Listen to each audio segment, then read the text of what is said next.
By the late 80s and early 90s, witches, demons, devils, and other occult archetypes had escaped the confines of horror and were infiltrating other genres. In 1987, Hollywood director George Miller made a film about three witches who summoned the devil, but it was framed like a romantic comedy and starred A-list actors like Cher, Michelle Pfeiffer, and Susan Sarandon. A few years later, Don't Look Now director Nick Roeg cast Angelica Houston and a bunch of British comedy actors, including Rowan Atkinson and Jane Horrocks, in a children's movie about witches based on a book by Roald Dahl. But despite the studios insisting these films weren't horror, both movies were filled to the brim with horror tropes, and both include some of the creepiest and most grotesque images in modern horror.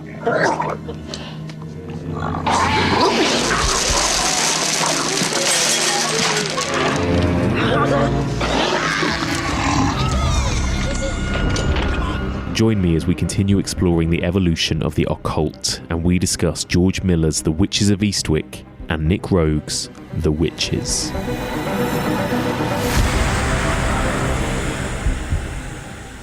Who are you? Just your average horny little devil. Welcome back to the evolution of horror. My name is Mike, and as ever, I am your host. If you're tuning in for the first time, then welcome. In this podcast, we explore and dissect the evolution and history of the horror genre by looking at particular subgenres, one series at a time. We are currently on our fifth series exploring the evolution of the occult in horror cinema, and this is part 14, in which we're looking at the occult outside of horror cinema. We are going to be, perhaps, potentially for the very first time, looking at a bona fide kids movie, as well as a kind of supernatural romantic comedy. As the intro suggested, we're going to be looking at The Witches from 1990 and The Witches of Eastwick from 1987. Both of these conversations will be spoilerific. Give both these films a watch. They are both very weird and quite creepy in their own ways before listening to our discussions. So, lots of ground to cover this week. Let's get straight into it. My first guest is a brand new guest, somebody who's never been on the podcast before. He is an actor, writer, horror lover, and he's actually just written his own horror film, but I'm going to let him tell you a little bit more about that. It is my great pleasure to welcome to the podcast Josh Tonks. Hello, Josh. Hi. Hello. Welcome, first of all. Welcome to my little BFI cupboard here. I know. I've been looking forward to it. Pleasure to have you here. First of all, just tell me a little bit about yourself, Josh. For people who out there who don't know anything about you, who are you? What do you do? Yeah. So I'm an actor and I'm a screenwriter.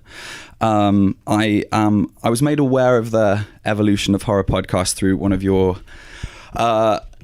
guests or hosts, I guess, Stevie Webb. Oh, lovely Stevie. We love Stevie. I've worked with him before. And he's the one that got me into listening to horror podcasts. So sort of over the last 3 years, I've sort of obsessively been listening to different horror podcasts as I've sort of not switched my career per se, but I very much started in musical theatre. Right. Sort of similarly to Stevie. And but in the last couple of years, I've sort of been switching over to film a little bit more. So this year, I actually, the very end of last year, I got a film that I made, a short film that I co-wrote and acted in, was finally released. So yeah, and it was a kind of horror film. It was, It was quite creepy. You showed it to me, and I loved it. By the way, it was fantastic, and it's got a real kind of atmosphere, like a kind of sort of filled with sort of dread. Yeah, atmosphere. Absolutely. So it's called The Latent Image, and you can find it on Amazon Prime through the streaming service Deku. So it's sort of a queer thriller. A mysterious stranger shows up to a writer's cabin in the woods, and sort of we don't know if what is happening is real or it's a work of fiction. Yes. And it was very inspired by Misery. It definitely has that Misery vibe. And we shot it in 2018 in Vancouver. Oh my God. Everything gets shot there, but I lived there for a year, so I moved there, and we made a film, which was really cool. It's very creepy, actually. Did you actually kind of stay in that cabin while you were filming? Yeah. Which actually, to be fair, was the least creepy place. Like, it was gorgeous. The family, it was an Airbnb, and the family have what you see in the film is like this cute little sort of blue cabin, which was their guest house. So they have the same house, the same color, huge, like literally right next door. Oh, nice. And we just cheated all the angles so much so it looked like it was really isolated. Oh, cool. And we used their sort of what was effectively their garden. Yes. And made that seem as if it was like sort of like the woods or like a clearing somewhere in the middle of nowhere. Well, that's amazing, because it really did look like it was in the middle of nowhere, that cabin. I was like, shit, were there any bears or anything attacking you? I mean, there was literally like, we'll just move the camera slightly so you don't see the hot tub, right? That, it was very, they were fine. Classic. Oh, that's good. It was a good experience to make then. That's absolutely. Good to know. So by the sounds of it, you are a horror fan. Tell me about that. Have you kind of always been into horror? Oh, yeah. So I was terrified of everything as a kid. I always described myself as a kid like Chucky from the Rugrats. Like, we're doomed. Like, Chucky. I was very well behaved and very scared of everything. So I remember being terrified of The Little Mermaid, the Disney film. Like Ursula scared me, and Cinderella as well. The ugly stepsisters in that really, really scared me. But I think you kind of become addicted to that thrill, perhaps. And so I remember watching Jaws. Oh, yeah. And that really scaring me. But I had a blue carpet in my bedroom, and I used to run from the door to the bed because I thought the shark was it was the get ocean. Me. Classic. But I guess the most influential horror film sort of, and I know you're a massive fan of it as well, is Scream.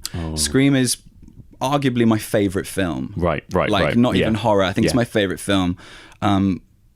And I was terrified of that film before I'd even seen it. Yeah. It was like the talk of the playground when I was 10 years old. Yeah, totally. Everyone was obsessed with watching it. And I used to have dreams about what it possibly would be like. And I knew the back cover of the VHS inside out. And my neighbours had Scream and Scream 2 on VHS, and I remember borrowing it, but then not watching it, and then seeing a clip at like a friend's party, and just being so unbelievably terrified until finally I like plucked up the courage to watch it. I think it was like one morning in my bedroom, I just put it on. I fast forwarded through the opening scene and just started right after that. Right, okay. And watched it all the way through, and I was obsessed with it and have been ever since. And so that was my gateway into horror. It's really we were just talking about this before we started recording, but I think there is now a kind of whole generation of us who grew up on the 90s horror movies. 100%. And it is like, it's so dear to all of our hearts. In a couple of weeks time we're talking about The Craft, and these movies are,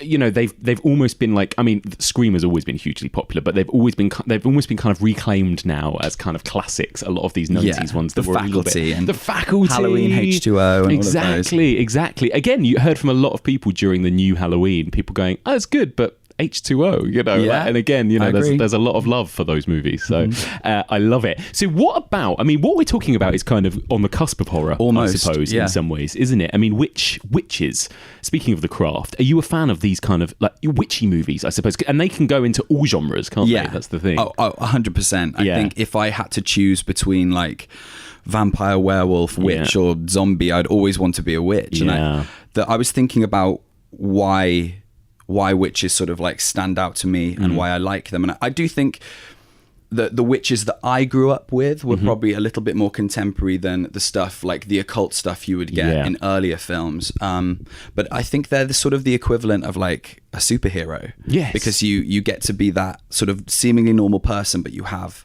a superpower. And then if you think about the things I grew up with, which is Charmed and Buffy and all of those kind of shows, Sabrina, that it was effectively that. It was like you were different. You were sort of having to juggle your personal life with having these superpowers.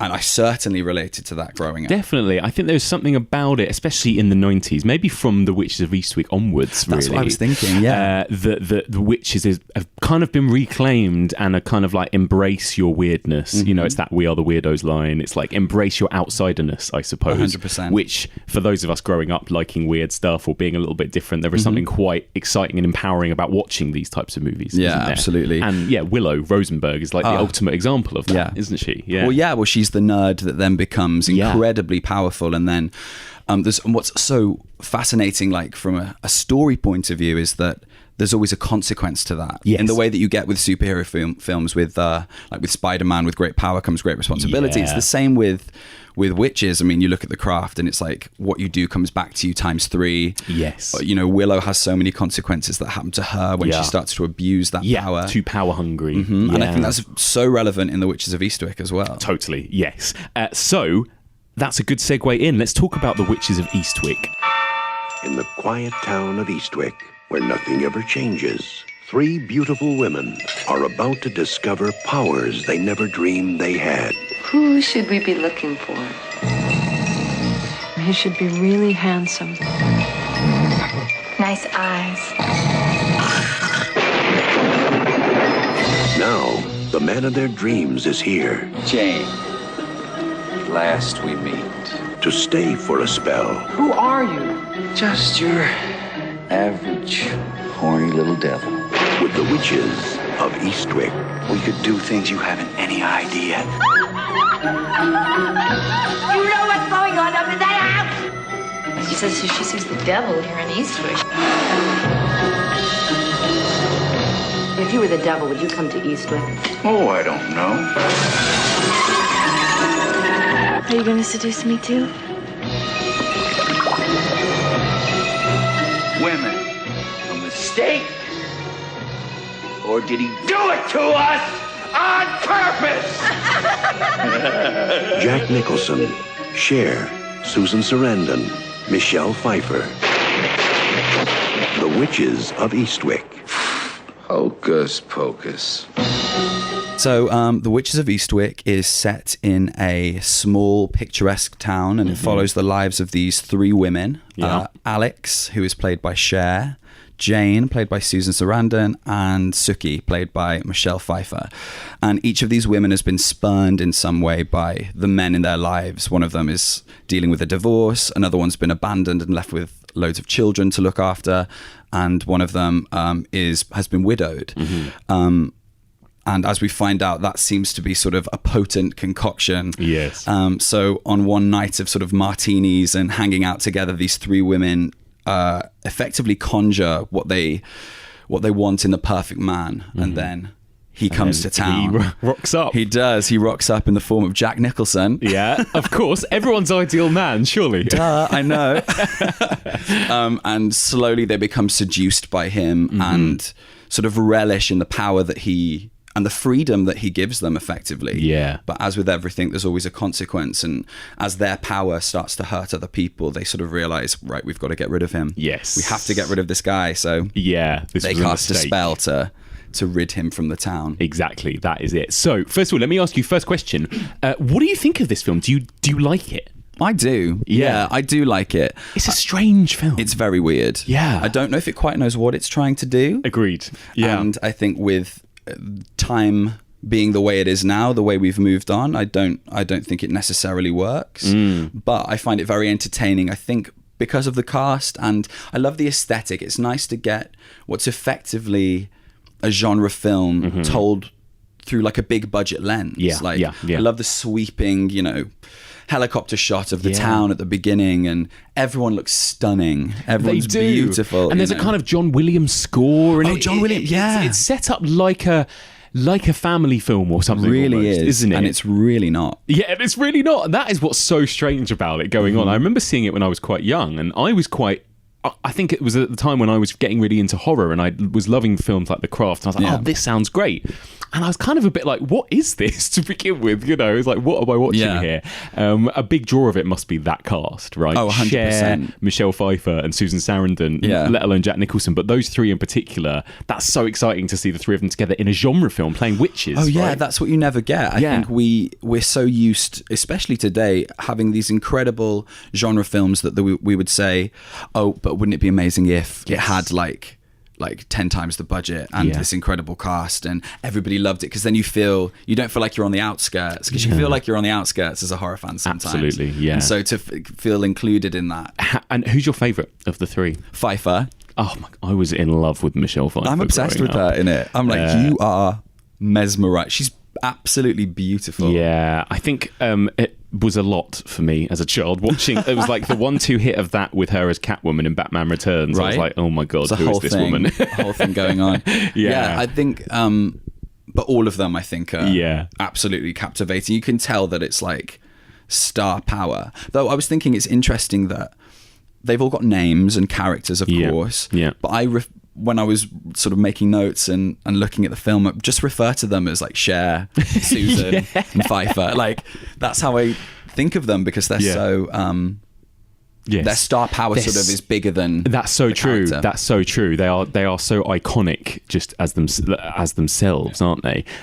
Even at the time, I think. I mean, obviously Cher was huge, and Susan Sarandon. I think Michelle Pfeiffer was probably the least maybe famous of the three of them at that point. I think so. I don't know what Grease 2. Other than that, I'm not quite sure what else. What else she had done. But yeah, I think they were all pretty. And obviously Jack Nicholson. Yeah, I imagine was one of the biggest sort of names that they probably plastered all over the posters and stuff. The most interesting thing I found when the film began is that the first thing you see is Jack Nicholson. His name comes above the title, and this is a film about three women. Yes. In my mind, it's about their relationships and how they deal with their power and how they sort of. It's interesting, actually. I'm going off on a tangent a little bit. There is a musical of this, and I saw the musical before I saw the film. Cool. Or at least I'd seen it in completion before I saw the film in completion. But and so the musical delves a little bit more into sort of the way they're perceived as like pariahs in the town, because they're the three women are a little bit more seemingly promiscuous, or like they're you know. They're a bit edgier for this, like, you know, cute little town. Yeah. Which I was actually surprised when I watched isn't really the story in this. No. If anything, they're kind of stuck. Yeah. Like, you know, one's a mother, one's a teacher, and they're very much like they're kind of shackled almost, aren't they? I think that's the thing, which they then break out of. And I guess that does happen throughout the story, that then they start to get a reputation as being these promiscuous types or troublemakers or whatever. Basically because they let their hair go a bit curly. The hair in this film. I was watching, I was like fascinated, like, is that a wig? Is that, did they just like tease that out? Like it's Sarandon's, isn't it? Especially. Ridiculous. Is it Sarandon? Is that how you say her last name? I've never known. I don't know. Sarandon or Sarandon. I actually don't know. Okay. I don't know. I think Brits pronounce it differently to Americans, but surely the American must be correct. Who knows? But it is really cool to see names as big as this, and names not associated with horror in a film like this as well. And I'm sure that this movie, I think it did pretty well, and you know, we wouldn't have had such gems as Practical Magic with Sandra Bullock, and like some of these other kind of like big witchy, kind of like almost rom-coms with witches, right, that we got in the next few years. So I'm actually writing a script at the moment that is very inspired by Practical Magic and the Witches of Eastwick, and it's that, you know, that kind of small town witch kind of throwback to those kind of movies. So yeah, interesting. I love them. They're a great vibe, definitely. So let me ask you, I mean, like, one of the first things we see are, you know, the fact that these three women are being treated pretty badly, particularly by the men in the town. There's that creepy teacher that grabs her ass, and there's like these, you know, and it quite quickly it gets into them having some drinks and talking about, you know, creating the perfect man. Do you think this movie, whether it's successful or not, do you think it's setting out to be a feminist movie? I think so. I mean, it's always hard for just two blokes to sit and discuss this. That was but all the way through thinking before coming in. I was like, people are going to be like, why are two guys talking about this? But hey, we can only do what we can. But from your perspective, I do. I think so. I think that's what it's trying to do. Yeah. I don't know whether it succeeds, but I certainly do. But it just, I think it can't help but come from a male voice. Yes. Because. Is it Charles Miller? It's George Miller. George Miller, sorry, yes. Yeah, George Miller, the director. I can't help but think it's from that point of view. Mm-hmm. And from what I know from behind the scenes, he didn't want Cher in it because apparently she was too old. And he didn't like he didn't like the way she acted or the way she was quoted as saying this, I think, in one of her concerts. She actually was like, I'm gonna stop for a second and say, you know, she's amazing. She called him up and was like, look, I was just nominated for an Academy Award. Like, I'm amazing. You're gonna want me in this film. And she won him over. So she's actually, I forget sometimes that Cher actually was a very good actress. Like, she is good in a lot of that, and she won an Oscar in the 80s. Like, she was an actress almost more than she was a singer at this point, you know. So, more than she was a pop star, and she's really good in this. She's very good. She's got one of the most iconic lines when she sort of, you know, bites back against Jack Nicholson. Oh yeah, tells him the monologue in the bedroom. I am positive that you are the most unattractive man I have ever met in my entire life. You know, in the short time we've been together, you have demonstrated every loathsome characteristic of the male personality, and even discovered a few new ones. You are physically repulsive, intellectually retarded, you're morally reprehensible, vulgar, insensitive, selfish, stupid, you have no taste, a lousy sense of humor, and you smell. You're not even interesting enough to make me sick. It's wonderful. It's a shame that she sleeps with him 5 minutes later. Which, funnily enough, though, watching that scene, I think it's directed in such a way, like, they drift over to the bed as if like they're on like a skateboard or something. You know what I mean? They're definitely on a dolly or something, and it looks magical. It's like the seduction isn't just what he's saying; it's supernatural. But it's shot in a way that is supernatural. So for me, it does make sense. But I know what you mean. It does completely undermine. You know, she calls him out on all his shit. Because he's been saying all the right things to a degree. You know, he's been saying all these seemingly feminist things. Yes. That, you know. And I love that about it. And I think that has actually aged quite well. The kind of like this guy trying to sound really woke, but actually he's a complete tosser. Absolutely. Like that, I think that works. And then her calling him out on it instantly. Straight away, and doing it in such a way that she's so chill with it. She's not angry. She's like, no, you're an idiot. Bye. And goes to leave. And then I think it's shot in a way where it looks like it's magical. Yes. Yeah. You're right. And maybe that's exactly why they did it the way they did it, is that like it's like, no, she knows he's an idiot, but it's going to happen anyway because of, like you say, because of magic. Yeah. And like there's a whole conversation to be had about power, I think, and who has it and what, like, he wouldn't be there if they didn't call him there. Yes. Like they use their power, whether they know they have it or not. Yes. To call him there, you know, they specifically, like, they spell out what they want. And so he comes there, but then he sort of he seduces them, so he's effectively removing their power, but then he gives them a power and a freedom that they didn't have. Yes. And it's a little bit, so do these women need the authority of a man, or the sort of like the go ahead from a man to then finally embrace the power that they have? And then towards the end they use their power to come together to get rid of him. But then it takes three of them to get rid of one man. I know he's the devil effectively, so you know he is. If we're talking like from a genre point of view, the devil is more powerful than a human, you know, like from that point of view. But if we're looking at men and women, it takes three of them to get rid of him. So it's very telling. It is, but then equally, it's kind of about that solidarity between the three of them, isn't it? So it's really interesting in that regard. And what's quite interesting about it as well, I think it's one of the only witch movies where they kind of don't know they're witches. Like they cast a spell and they don't mean to do this, right? They don't sit down and go, let's cast a spell and create the perfect man. It's kind of suggesting that the three of them together have this incredible power that they don't even realize. You know, in solidarity, they make things happen, which kind of is picked up on in The Craft a bit as well. But in The Craft, they very much know that they're trying to make stuff happen. 100%. Whereas they're like accidental witches in this kind of. And I really like that. I really love the depiction of magic in this film. I found that really exciting because it's not like I'm gonna like raise a hand and like some like magic smoke comes out. You know, there isn't any CGI per se. It's all to do with, you know, they'll just look and it'll start raining, and it was because they were thinking about it at the same time. And I much prefer that. I think that's more exciting than just like bam, here's some magic, you know. Like, I think that's really cool, and all the stuff they do with the feathers at the end. I think the action sequences are really cool. Really cool. Well, that's the thing. I mean, George Miller, what a crazy director George Miller is, because he directed The Witches of Eastwick off the back of doing the Mad Max films. I mean, he's Mr. Mad Max. That's what he's known for. Then he went on to do things like Babe 2, Pig in the City. Right.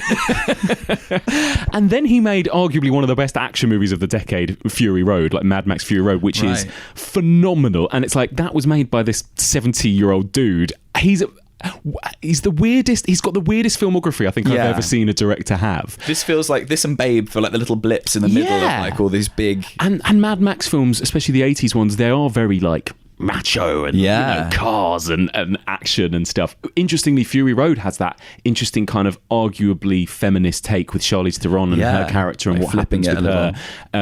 But it baffles me that he was chosen to direct The Witches of Eastwick. It absolutely baffles me. I don't know the story behind that either. Whether is it Warner Brothers? Is it? Yes. So it's Warner a big studio production. So whether he was hired or whether he wanted to do it. Yeah. He didn't write it.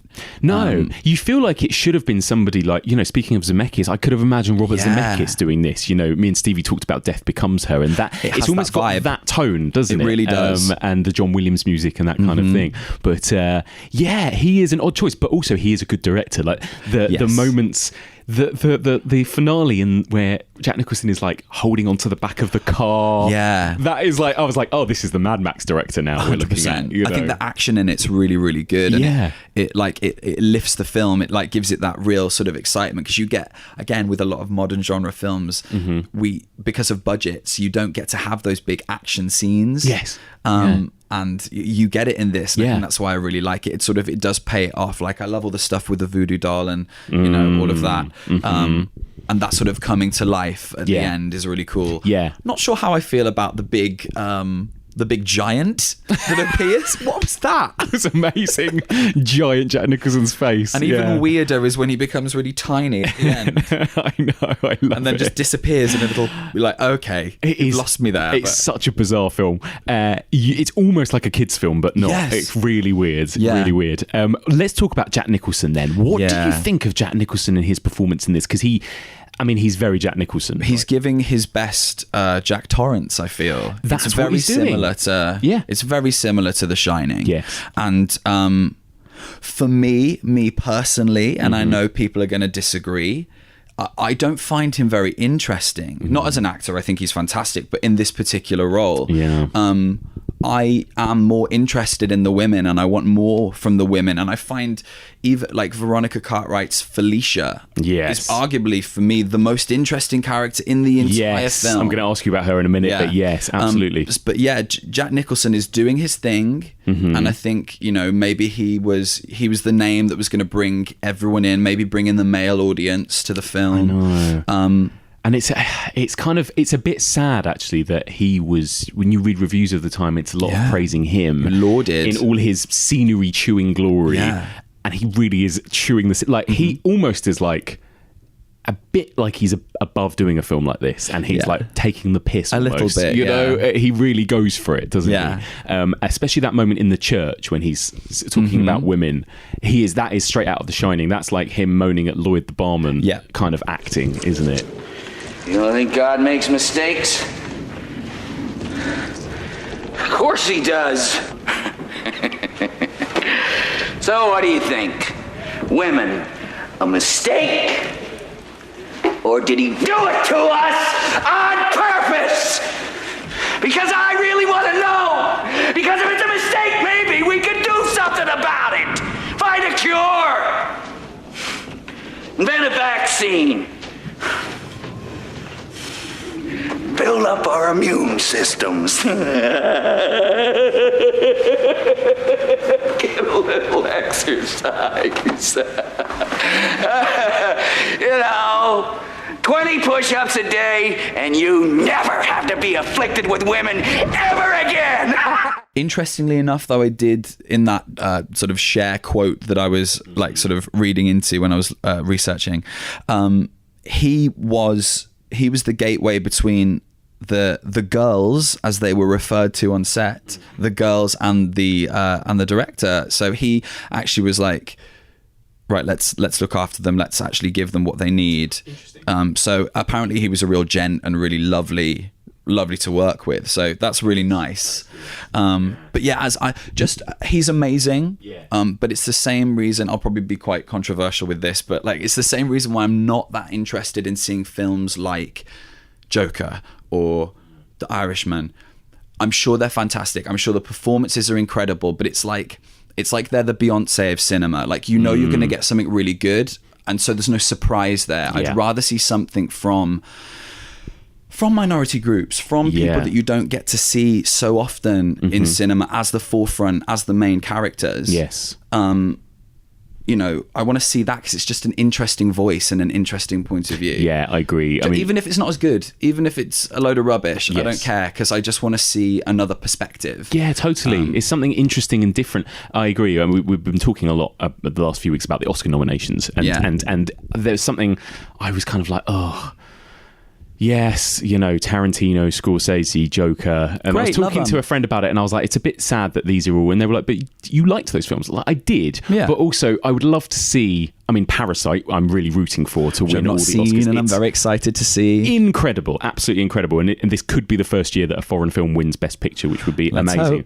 But I've got a feeling it will be one of the old dudes from Hollywood. It will be Tarantino or Scorsese. And the thing is... Yay, like, great. I love them. Good. I loved them when I was 16. And I haven't loved them any more or any less. Like, we know they're amazing. Of course. Yay, good for you. But let's give you guys a break and let's see what else we can have just to see. Yeah. And I think, that's it. Going back to the film, I agree with you. I think it's at its most interesting when Jack Nicholson isn't turning it up to 11 and flouncing around the screen in a way. Absolutely, because we know he can do that. We know he's amazing at that, and that's his thing.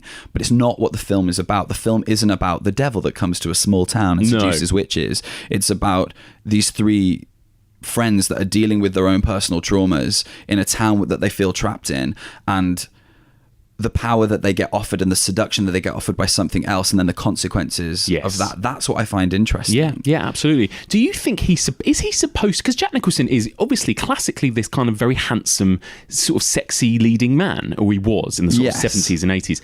Is he supposed to be attractive in this, or is he supposed to be grotesque? That's the thing. Like, because I don't know. Yeah, his opening scene is disgusting. Like, he's at the back of there's like a children's concert or like an orchestra concert, and he's at the back snoring. And it's the sounds he makes are vile. That's so true. It's like they set up from the get-go that he is this grotesque creature, right? But I get, because you get Susan Sarandon's character Jane, she sees him and she's immediately like, "Ooh, who's this man?" And I think it's like it's like that thing when you get introduced to maybe a new group of people and you don't really find any of them attractive, but it's like the best of what you've got. It's something new, and that's the only reason. And I think he's non-PC and he's unapologetic, and I think that's probably why there's a seductive element to it. Yes, because they set up, don't they, straight away that this is a very conservative little town, very by the book, quite boring, really. Like when you look at the other characters, like Richard Jenkins' character, and of course Felicia. Let's talk a little bit about Felicia. It's Veronica Cartwright, is that right? Yes, it's Veronica Cartwright off of Alien. So good. What do you make of her character in this? Because again, I always struggle to know what the film wants us to think of her as a character. Do you know what I mean? What I think happens to... Okay, so... because I find her really fascinating. I think it's because of my preconceived notions of the character before, based on the musical. Right. Now, in the musical, on the recording, it wasn't the same actress that I saw when I watched it, but Rosemary Ash plays the character in the musical on the recording, and she's grotesque and racist and horrible and bigoted, and that's almost not what Felicia's like in this. No. I was expecting in the first sort of, after she sings at the beginning, she has a little song. Was it America the Beautiful she does? It is. Yeah. Which Brilliant. Obviously shows what the town's like. Exactly. Her first sort of scene after that really is sort of in the newspaper room with Michelle Pfeiffer, and I thought, oh, she's gonna be really hard and really rude, and she's not. She's talking about, actually, I'm upset that this man has moved into this big house because the snowy egrets, these birds are going to they're going to suffer as a result. They should be protected. And I'm like, oh, she cares about the birds, and she's not actually being really horrible. Yeah. Though actually, I did look up, and these birds are they're white birds, and I was like, okay, so maybe it's a very white movie. I don't think there's a person of color in it whatsoever. Yes. So maybe that's sort of a subtle hint at, like, she wants to protect the white people from the outside forces. Yeah. Perhaps maybe that's sort of the metaphor there. Yeah. But she's not actually as bad, seemingly. Like what we get shown, she's not as bad as I thought she was going to be. No. And yet she transforms into...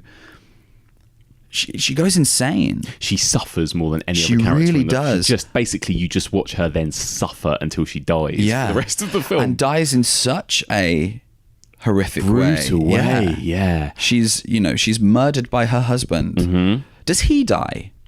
they do. They say that he does, but you never see it. That confused me a little bit. Yeah. I know. And that's not made clear. But when I read about it, it said that he's dead as well. So maybe I missed that. Who knows? But yeah, she is a really interesting character. And also, does she become the way she becomes through magic, through the devil making her that?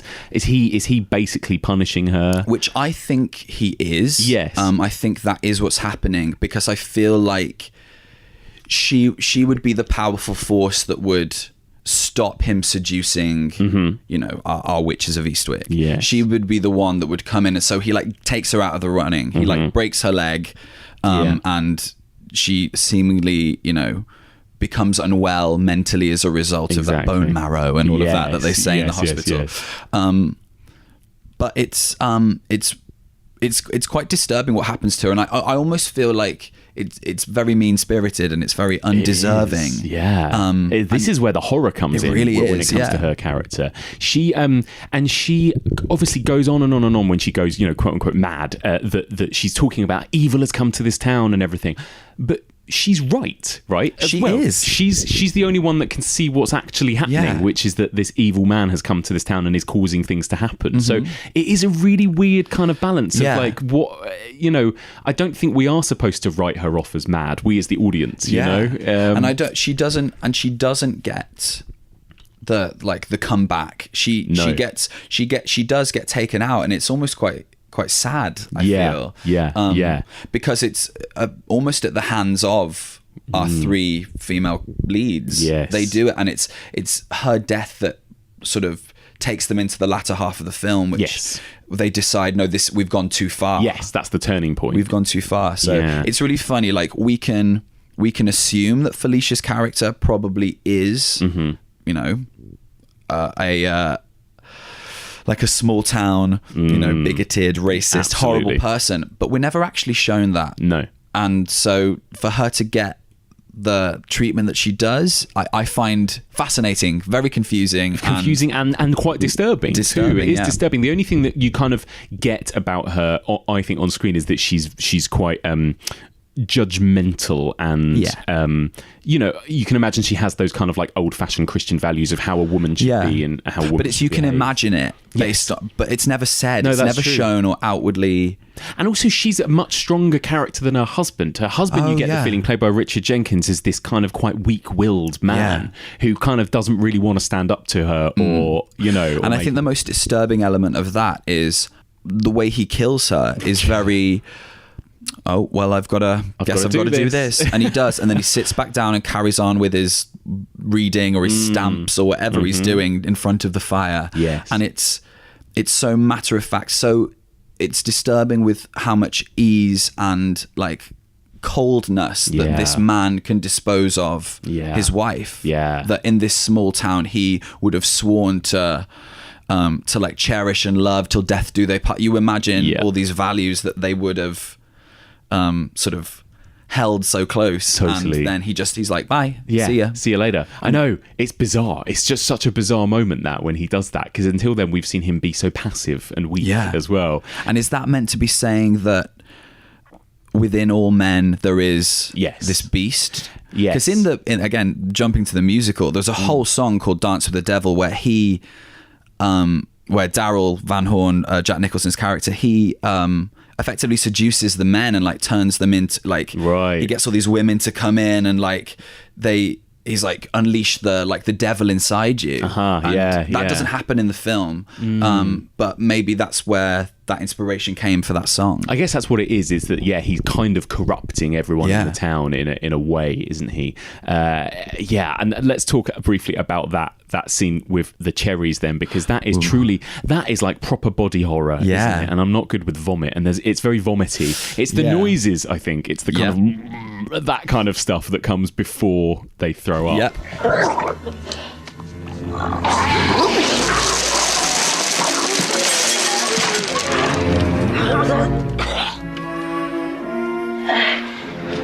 Felicia, what have you been eating?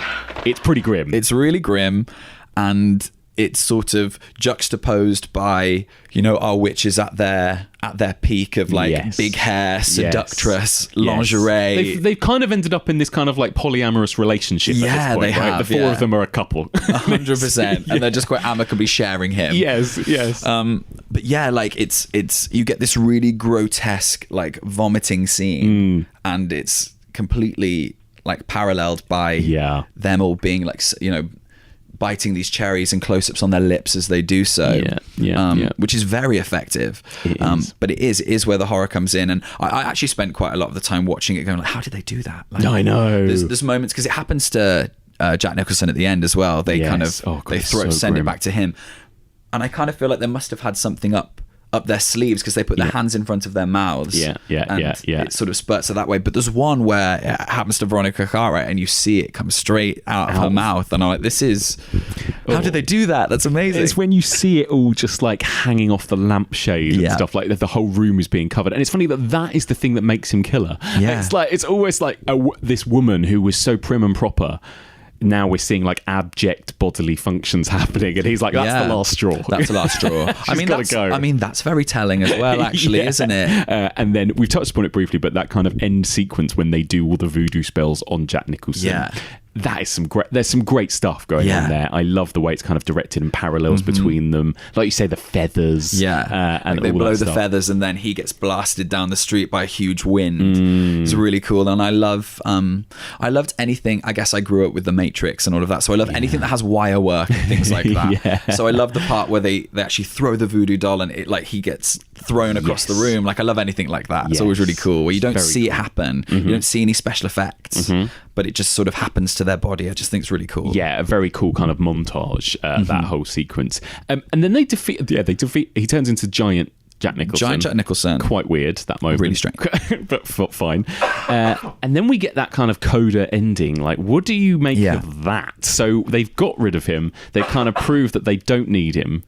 And then we have all three of them all have babies, and Jack Nicholson is still kind of there on TV screens.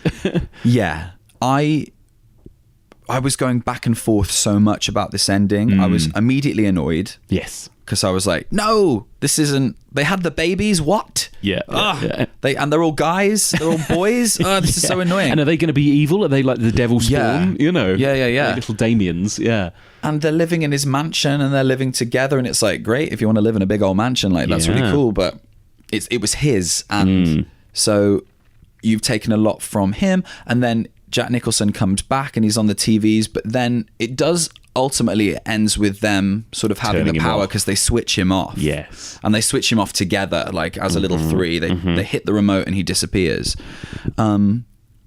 So that made me feel a little bit better about it all. But at the same time, their lives are now changed forever by each birthing a child of the devil. So I know, I love that. But I guess also, you know, you could ultimately think of it as, well, they can bring up these kids to be whoever they want them to be. And it's kind of that Rosemary's Baby kind of ending, isn't it? Of like, right, you have this kid, and whose power will win out for the future. It's just an odd film, and it's quite ambiguous, but I kind of like that about it, and maybe that's why people are still watching it and still talking about it, you know?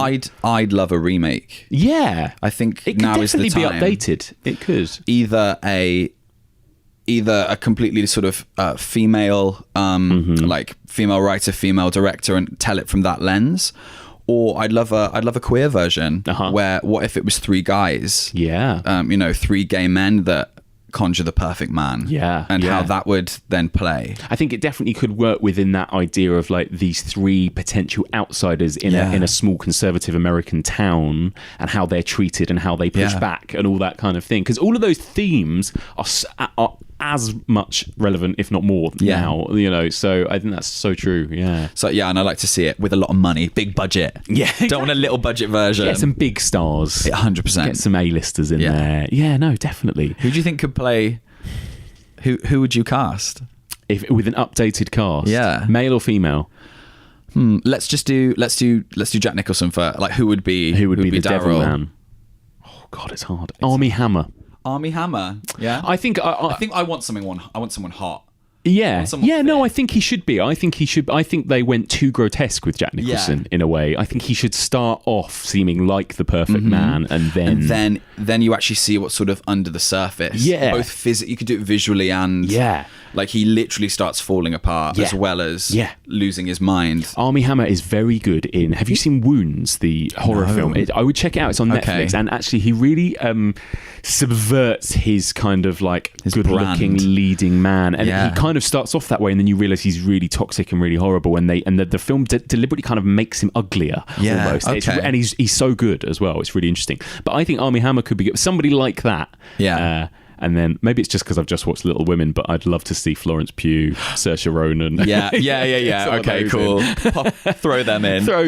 Yeah. So would you still recommend this film to people? Yeah, I think so. I think any film that can provoke such a detailed conversation is very important, and I don't think any of its sort of issues or its contradictions negate any of the entertainment value. No, totally. I think it's really interesting, weird film, and it's never something that like completely satisfies me in the way I want it to. No. But also that in itself is quite interesting, I suppose. And I like its aesthetic a lot. Yeah. I think I'm obviously very nostalgic for that time period. A lot of the films I grew up watching were late 80s and early 90s movies. And so I think anyone of our generation can watch it and really like just the look of it. Yeah. I think it looks really good and it feels really good. It could almost be Tim Burton-y as well. Yeah. I kind of think of 80s Tim Burton, like Edward Scissorhands or something. It's got an Edward Scissorhands vibe. Definitely Death Becomes Her vibe. Definitely.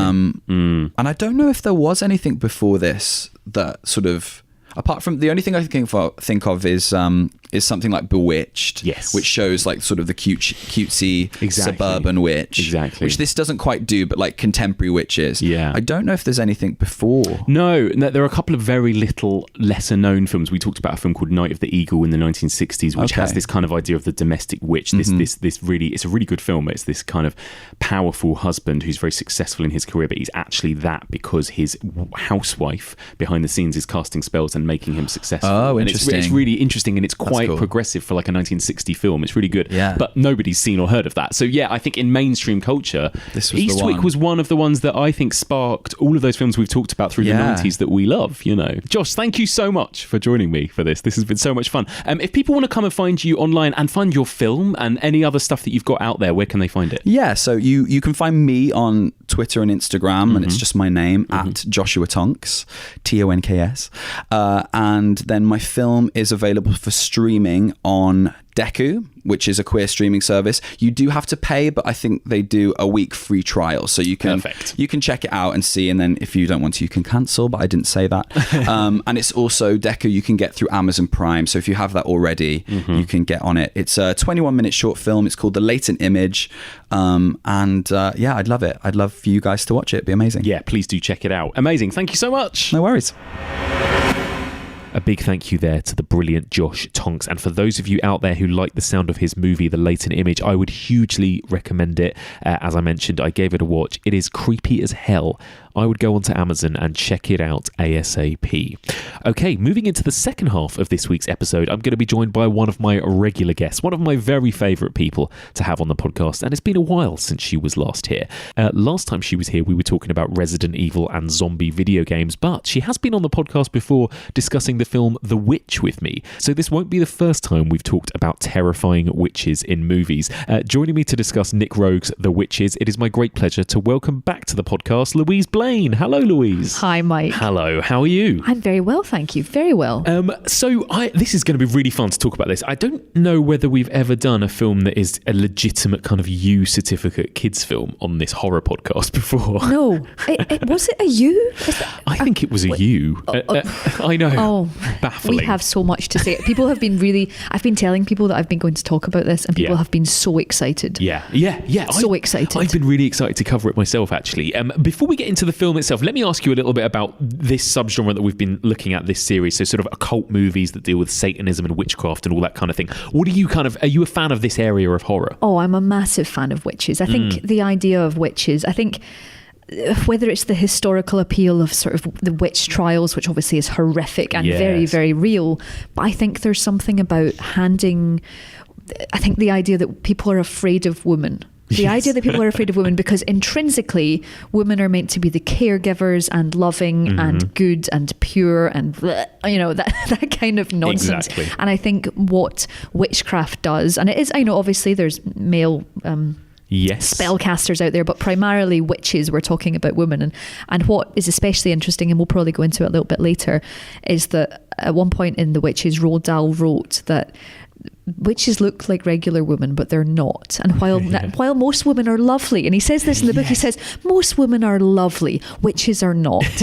And I think it's that thing of you don't know who has that power. Yes. And it's that fear, an added level of power. Which I think is wonderful. There's that great book which is called The Power, and it's about women who have literally like this electrical skein across their chest, and it completely changes the entire power dynamic of the world when women have power. And that shouldn't be such a big deal, but it is. So I think the idea of witchcraft, and we talked about it, seems that we can only, as you said earlier, make podcasts about witches because we did The Witch earlier. Crazy. But I think it's that concept of female empowerment that's so appealing.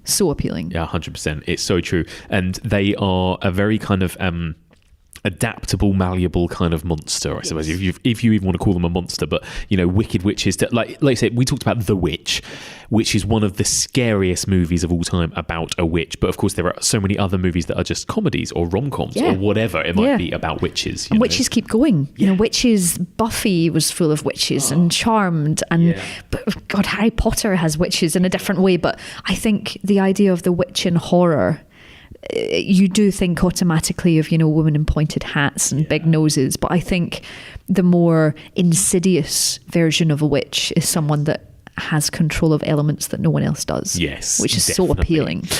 Before we get into The Witches, the film, I want to ask you a little bit about a subject that I think a lot of people love to discuss, which is this idea of like kids' movies that fucked us up as children, okay? Because there are so many. I think I put out a thread on the Facebook group a long time ago. This was something for work where I was making a video piece for the BBC about terrifying kids movies, and I asked, what was your scariest kids movie?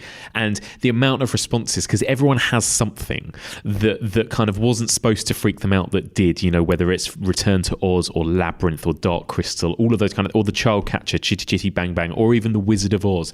Like, it's weird, isn't it? Like how many kids films are genuinely terrifying. Oh, totally. I mean, I had to be removed from a cinema screening of Snow White when I was 3 or 4, and it was this super extreme close up of the witch's face was absolutely horrific.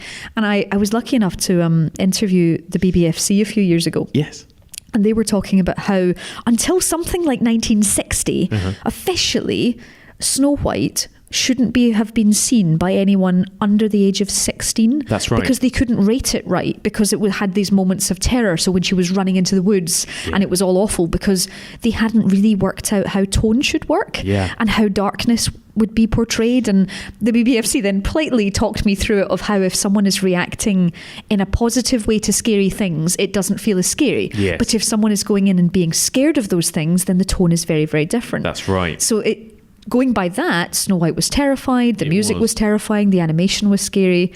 It's no wonder I was taken out. I was screaming. My God. I mean, all of that old Disney era of Disney. And I think that's right. I think you get the feeling with old Disney that, they were experimenting with a new art form. And I don't think it was just meant for kids. I think now Disney has become, you think of it as for children. Cozy. But yeah, they were Fantasia and these movies that were just like psychedelic, weird, art projects essentially that was kind of saying, look what we can do with animation, and some of it was really terrifying and dark. Fantasia really got scary when it became like the Mountain King, when everything got dark and suddenly those lovely fluffy flying Pegasus that had been there, they all hid and ran away, and suddenly you were like, come back guys, and come it's on. So weird as well. It's like the sort of thing you can't really make sense of in your brain, especially as a child. And, Pinocchio, when all the kids get turned into donkey. I mean, it just goes on and on, like the list, and all the way through to the 80s and into the 90s.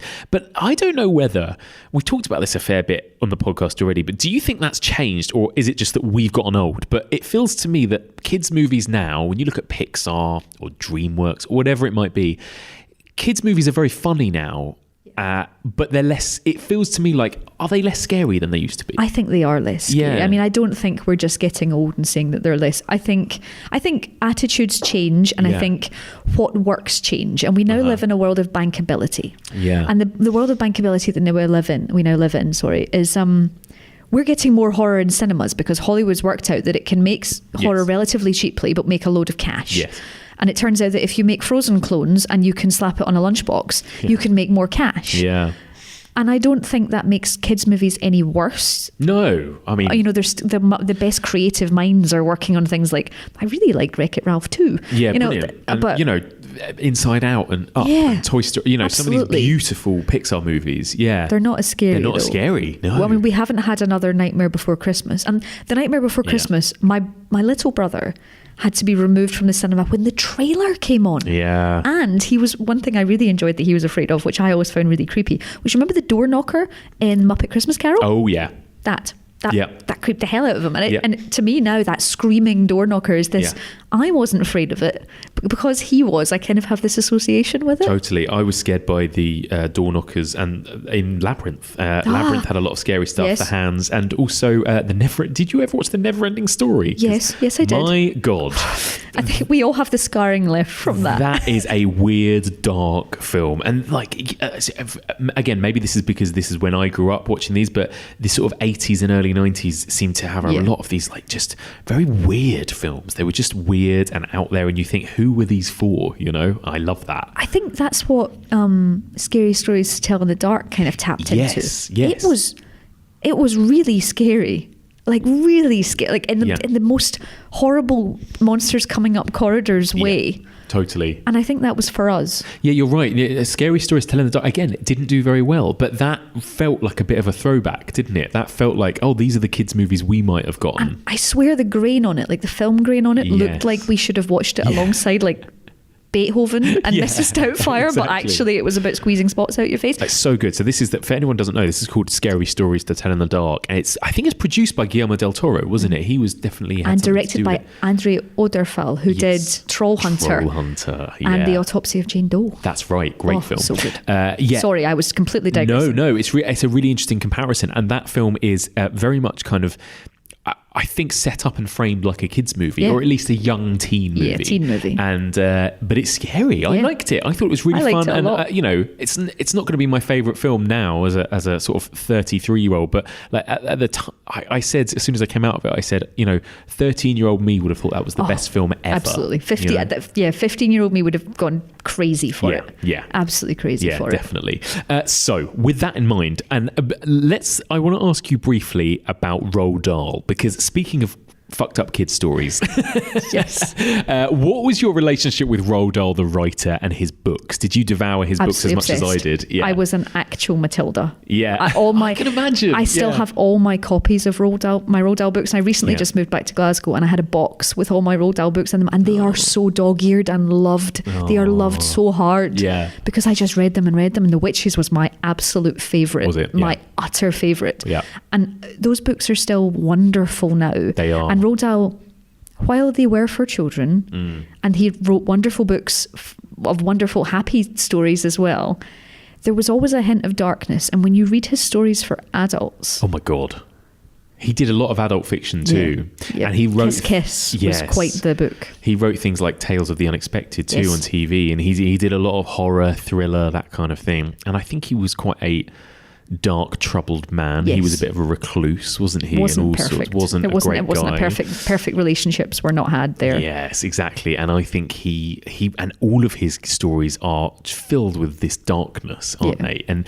even ones that aren't about the scary monsters, that they all have an element of horror or something about them. Definitely, there's something there is a darkness and an almost a nastiness. Mm-hmm. But in the same way that Stephen King does, they have a heart. Yes, they do. They do. A heart and a happy ending in his children's fiction, at least. Definitely. The twits. They are awful human beings. They get the dreaded shrinks because their knees shrink into their ankles, shrink into their feet. And also, they're really funny. I mean, books like The Twits are hilarious, and that really helps. I think it helps the medicine go down. It helps the nastiness go down. But the theme of the Twits is the fact that you can be ugly and have ugly thoughts. Yes. But you can't have good thoughts and be ugly, because no matter how you look, good thoughts will shine out of your face like sunbeams. And that is a wonderful idea, because he clearly delineates between evil and good, and his characters, so many of them are so good, which is why it's such a delightful good versus evil when it comes to the witches. And he does describe characters in the way that works for kids' brains, which is like that kind of like, it is a kind of ugliness. Like, look at the witches and the way they are described as like the most hideous kind of subversion of what makes a woman a woman, you know, like a kind, pretty woman. And it's not, you know, she's not that, you know, and it's that really fascinating subversion. Absolutely. And one of my favourite descriptions of Roald Dahl's is that he's talking about George's Marvellous Medicine. And he's talking about Grandmama. And she had a pursed up mouth like a dog's bottom. And I read that book, but I also had the audiobook. Me too. And wasn't it wonderful? George. Yeah, George. I can hear you rattling the saucepans. It was so good. George. And even the father had a really, like, I think, West Country accent, and it was all. And the little boy's like, "All right, Grandma." Oh, so good, so good. And I think we all have this attachment to Roald Dahl's work that goes beyond just an author. And I imagine I love Harry Potter, but I imagine it's what growing up with Harry Potter is like, as opposed to growing up when you're 16, when you're growing up when you're 9, you know. But the attachment to Roald Dahl is so astonishing, so much so that I have a really controversial opinion that I might admit now. Can I admit it now? Please. This is a safe space to admit this. Please do. I do not like Willy Wonka. Sorry, so do you mean the film? I mean the film. Yeah, the 70s The 70s film that everyone is so attached to. Interesting. And I watched it after I was so obsessed with the book. Yes.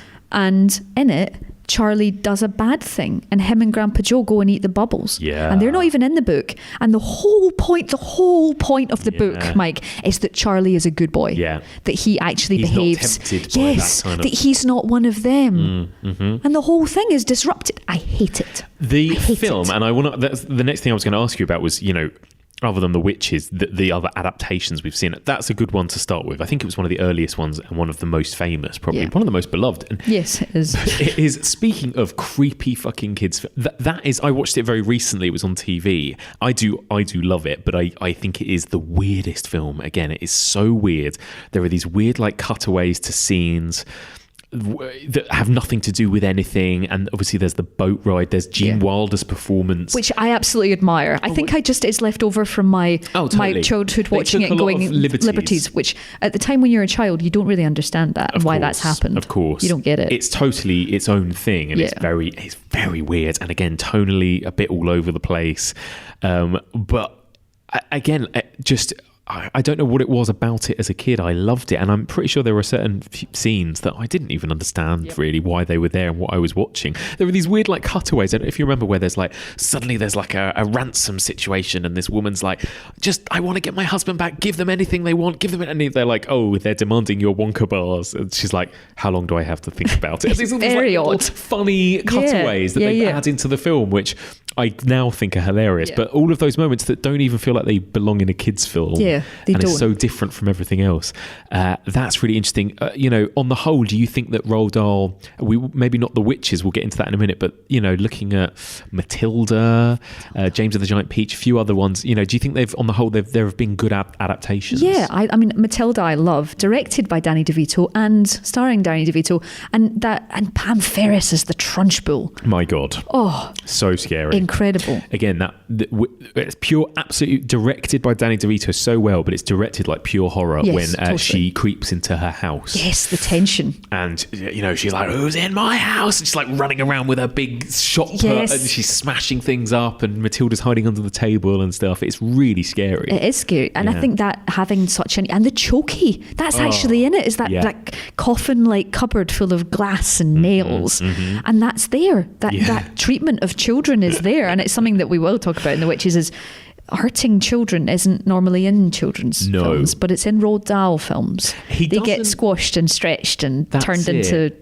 he doesn't patronize children. No. I think that's what it is. Like, he's like, you can handle this. Like, this is going to get, like, we're going to be as nasty to children as it's possible to get, basically. And that's why it'll be okay when you survive, because you survived this. Yeah, but it's really fun. And I think, again, the humour really helps, probably. You know, even the Trunchbull is quite funny as a character, even though she's hideous and terrifying. They balance that out quite nicely, especially in the movie when she's spinning that girl around like a shot put, that adorable little blonde girl, and she goes for the world record, and she goes over and she picks flowers when she lands. You know, there's the balance. My favourite is, like, every now and then the Trunchbull's kind of like progressive streak where, you know, there's that moment when they recite the poem to How to Spell Difficulty, and they're like, Mrs. D, and she's like, why are all these women married? It's so good. There are really funny lines in it like that. So let's talk about The Witches, because one of the weirdest and darkest of all Roald Dahl's adaptations. Real witches are quite bald, although of course they wear wigs that itch and cause them scalp rash. Do you know what scalp rash is? No. Itching under the wig must drive them crazy. They look quite hideous behind their human face masks, and can only be distinguished from ordinary women if you are sharp enough to spot the purple tinge to their eyes. Real witches have no toes. Their feet have square ends, revolting stumps where their toes should be. So they never wear pointed or pretty shoes, just plain, sensible shoes. Remember these things. Perhaps if Erica had known them.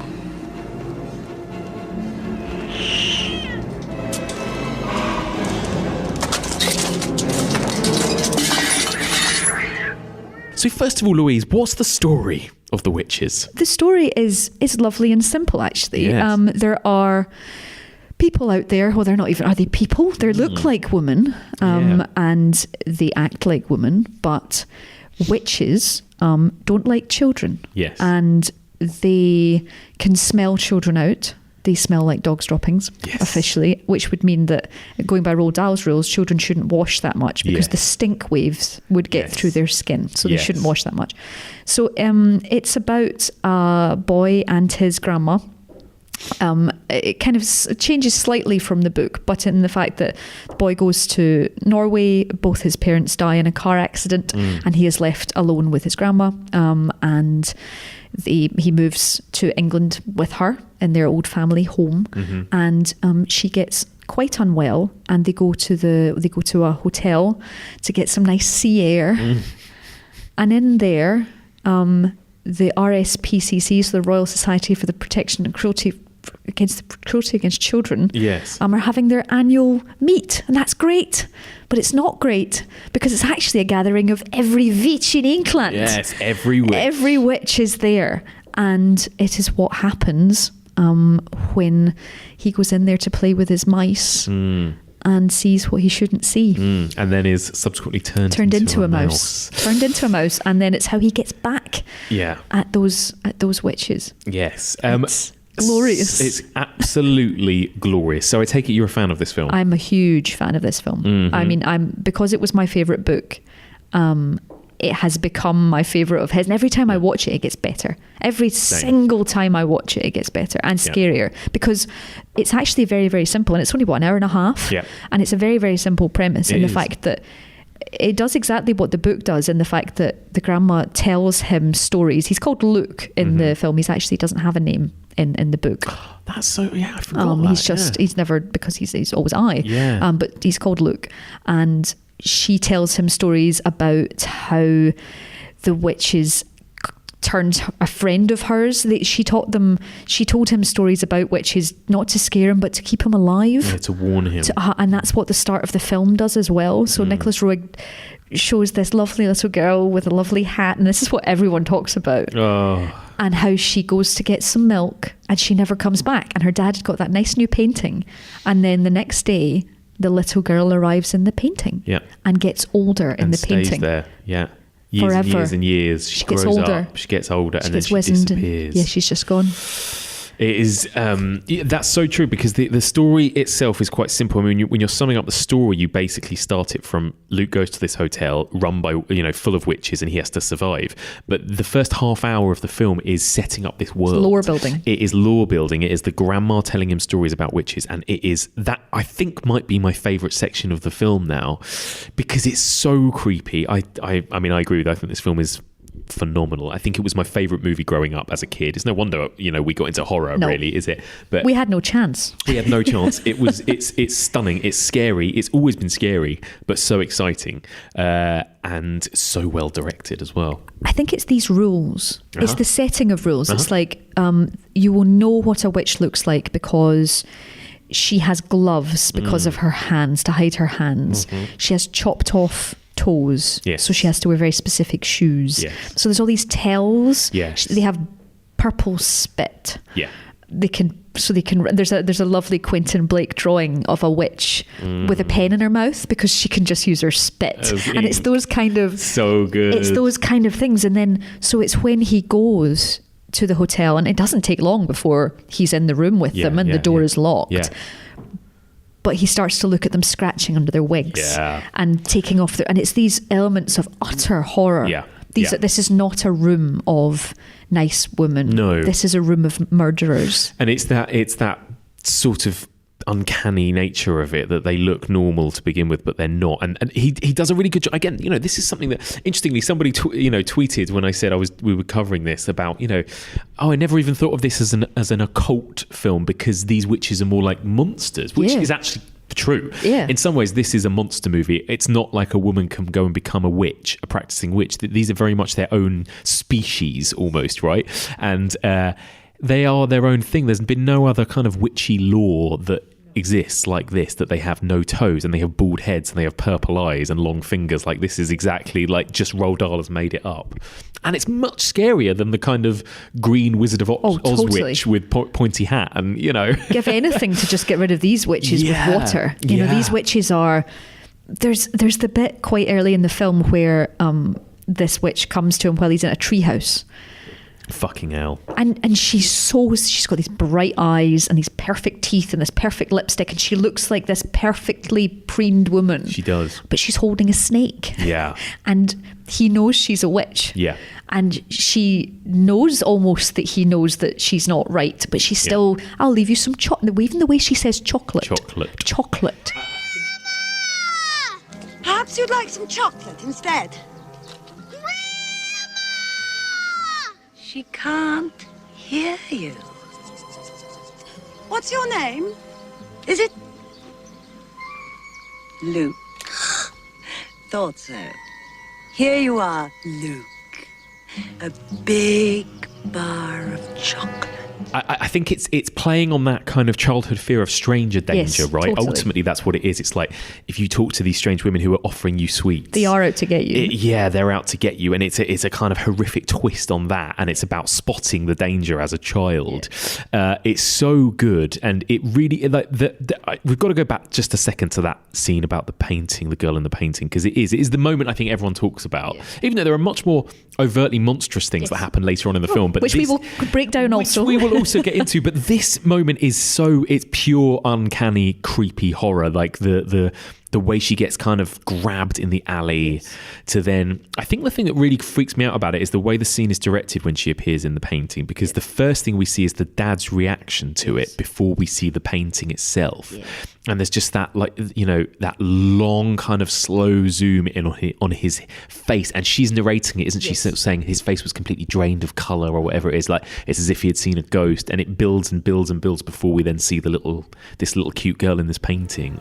Her father came walking towards us. It was as if though he had seen a ghost. His face was all twisted up as he walked towards the painting behind me. There, as if it always had been there, was Erica, locked in the painting, gazing at us. It's so well directed and well paced, and it's because those paintings are a bit creepy already. Yes, they are. Those empty landscapes have a sense of melancholy and strange about them, and suddenly the idea that it's not even that the little girl's disappeared. She's still there. She's just in a painting. You know, it's malicious. It is. And creepy and nasty. It is. It's cruel. It's not just killing her. We've not just killed your child. Yeah. Like, we've literally taken her away, but put her where you can see her. I mean, it's diabolical. That's what it is. It's the hatred. It's the fact that they don't just want to kill children. It's that they hate them so much they want to cause them pain as well as kill them. Like, Angelica Houston described her character as like Hitler for children. Yeah, she basically and is. She is. Yeah. She is the leader of she wants to commit genocide. Yeah, essentially. they want rid of every child. Yeah, every stinking carbuncle, as she calls them. Yeah, I love that, and that's so true. It is. It's almost like a kind of comical, like kind of Nazi rally or something that's going on in that meeting room. And the way she raises her arm and stuff. We'll talk about it in a minute. But like, yes, there's totally, there's totally something, and I think it's all about when you saw it. When did you first see it? I was a child, probably about 6 years old or something, you know? We watched it in primary 3. Yes. Our teacher, Mrs. Kerr, wheeled the thing, the big TV into the room and put that on. We were 6 and it was primary 3 and she got complaints. We were all howling. Yeah. It's really, really It's really... Also, is there a different cut? Are there different cuts? Not that I'm aware of. Because, and I don't, maybe I'm just making things up, but I swear that when I watched it all the way back when I was 6, at one point she vomits into that bowl. Interesting. I've never seen a version that has that. And I swear because I've always had, ever since I was really wee, a problem, like if seeing someone be sick has always made... I can't. And I swear... Because there's bits in the current cut where Jane Horrocks offers her up the bowl. Well, that's but I swear, I swear she threw up. Maybe in the Grand Highway. She not in the pub a bit later on, not in the bar, but in that I swear, I genuinely, I'd be really interested to see who responds to this podcast thinking they also saw that, or whether it's one of those things that I just made up. Think you saw it? Yeah, maybe. I was in such a delirium when I saw it that maybe because it was so horrific and we were all screaming. And well, certainly there is a moment when is suggested, right? That she says the word children, and she wants to kind of hear her gag and stuff, and it is almost for comedic effect. Yeah. But I've never seen a version where she's actually been sick. I swear there was a version. Surprised. Yeah, there's Nicholas Roeg sneaked in a video version. Christ. So yeah, I mean, let's talk about Nick Roeg. I mean, this is the guy that made like Don't Look Now. Has directed this kids film, and that is the thing. He directs this film like he directs Don't Look Now. There's like jerky handheld, and there's crash zooms, and there's something about the way it's filmed again. That weird cameras. This is not a kids movie. The close-ups and I don't know, everything about the way he films the witches is grotesque. You know, it's wonderfully directed, I think. I have decided, and it's very linked to one of our previous discussions, that The Witches is actually a companion piece to The Shining. Oh, yeah. Because it's all based in a hotel, and there's one bit of music that goes do-do-do-do while they are driving up the gates. And it's all rolled out. There's a red carpet as they get out of the taxi to go into this beautiful Victorian hotel. They go through these gates, and the way it's shot is almost driving into this hell. Yeah. And it looks hellish when they're going in. And there's also the suggestion of how awful it is because he's playing with the mice beforehand. And he's like, I've never been to the seaside before. And it's a skeleton. That's part of the little mice run. That's it's this little toy skeleton and it's screaming. And that's already bizarre and surreal and telling you exactly what they're driving into. And at no point does it ever feel like a nice holiday. That's so true. Exactly what we talked about with The Shining. This idea that like from the start where they're going is not good. Yeah, it's awful. You feel it under your skin. It's The Shining for kids. That's what it is. It has that same level of weird, uncanny imagery that you don't understand and is frightening and makes no sense, you know? It's so true. I mean, it's up. We've talked about some of the scariest movies ever together. We talked about The Witch and The Shining, and there are moments of this film that is up there. Yeah. I mean, I was saying that I was rewatching it. I've rewatched it a stack of times. In fact, over Christmas, I swear you text me in the middle of the night saying you were watching it on Sky Cinema, and I watched the end because I wanted to be, Mike can't watch this alone. So I was in my bed watching it. I was alone in the house at Christmas watching it, and I was texting you going, holy shit. I was like, I'm 15 minutes in already. The girl in the painting's been killed. His parents have died. This has happened. She's just had some sort of diabetic coma thing. Like the amount amount of tragedy and death and carnage that happens in what seems like the opening prologue almost, it's absolutely terrifying. It's all packed in there, and it doesn't feel rushed. Nightmare. Yeah.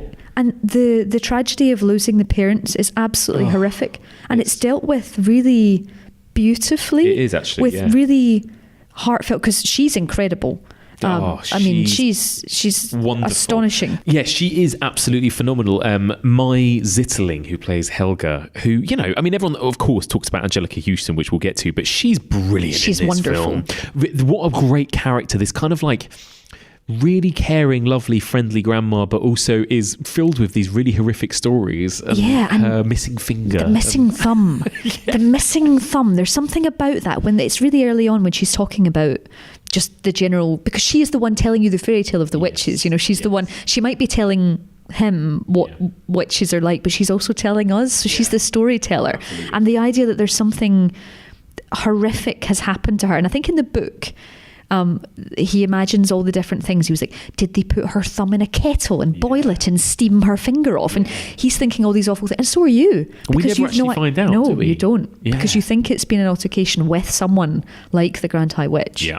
But you're not entirely sure. Yeah, you're never quite sure what's going on with that, because even the Grand High Witch kind of knows her. She recognises her. She calls her an old adversary. Yes. And it's like, what is the deal here? I'd watch that prequel. Oh my gosh. Yes. Watch that prequel now. Totally. But she's amazing. And I love the little sort of details of her character, that she smokes cigars, and, you know, she's which all came from the source material. Yeah, that's exactly. the glorious thing. She's a very kind of unconventional, I suppose, like kind of child caregiver, and yet she's also so caring, and you trust her 100%. Implicitly. You know, and you love her as much as Luke does in the film. You know, it was so mean to then also give her diabetes and basically add that danger of like, oh, she could die. That's it as well. I think it's that fear. It's that sudden like, oh look, you could have no one very, very quickly. Yeah. And that's terrifying before you get to child catching maniacs, you know? That's... what do you then... So we then spend the rest of the film in this hotel in England. I've actually been to the place... it's in Newquay. Newquay, okay. Exactly. And it is this... I recognised it instantly, because it's like, holy shit, it's this big hotel on this cliff, you know, and it looks exactly the same. It's a really cool... It's very kind of English and quaint, but also really scary, and like a big haunted house or castle at the same time, you know. I think it's the Britishness. Yes. I think that's what's also so scary about that earlier, so not just about the hotel, but about that earlier scene with the witch, because she's then, there's quite a long shot from the tree house of her walking away. It's perfectly framed. She's walking between the branches. And then it skips to behind her, and there's all these leafy British country lanes around, and it feels so British, painfully normal. Like you're in an Enid Blyton story at that point. Yeah, but there's this awful monster holding a snake and walking through it, and I think that's what's so... Roeg's just found the Englishness of this moment and made it, hey, this could happen anywhere. It's really it is playing on Britishness a lot, I think. When we meet all of the witches of England, they kind of remind me of like a kind of monstrous version of the WI or something, you know. It's like the most evil version of these like kind of chuckling old ladies who as a kid you kind of don't want to be anywhere near. Yeah, the kind of ones that were maybe someone's grand's friend that always constantly tried to kiss you, and you had to wipe off your face. You had to wipe it off your face. Just don't kiss me again. Why do you have to kiss me? That's exactly it. And even when they're just being normal old ladies at the beginning, there's something creepy about them, and you think, oh god, and they're all just like gushing and giggling over the Grand High Witch and stuff. It's the glee that they have actually throughout the whole film. I mean, we'll talk about the baby being pushed off the cliff, but like it's the constant, like, they're so happy at everything that's happening. Even when they've caught him, that smiling, almost, because he manages to get out of the room, which doesn't happen in the book, which I love that happens in the film, because it increases this chase where it almost makes it scarier, because regardless of who is around you, these are adults. They're not meant to be able to do this for you, yet they can destroy you. And there's no one he can turn to. But there's this bit where he's just jumped over as a balustrade outside the room. And this monstrous hand grabs him, and it's almost like a sort of vampire coming into the light moment. It's like a Nosferatu hand, totally, isn't it? And then they all tumble out, sort of comedic, these cackling, smiling woman in floral dresses. And it's just like actual nightmare fuel because they're like Little Britain characters almost, but monstrous but they'll ones. kill you. Yeah. And isn't this funny? Oh my God, I'm going to die. It's really, and even that moment when we arrive at the hotel and there's lots of people there, and this is when we meet Angelica Houston, and then there's that moment when we see the girl in the painting again as well. And it's like, oh my God, with this kind of sad music, and she disappears. It's like, oh my God. Because she can't even cope with children anywhere. No. You may remove your shoes. You may remove your wigs. Angelica Houston then. Yes. Oh my gosh. What do you make of her in this film as the Grand High Witch? She's astonishing. She's this force of nature. Like beautiful. Utterly beautiful. Yeah, we should probably talk about that first. Let's get that out the way now. We both said, we had confusing feelings about the Grand High Witch growing up because she is very beautiful and yet she's also absolutely monstrous at the same time.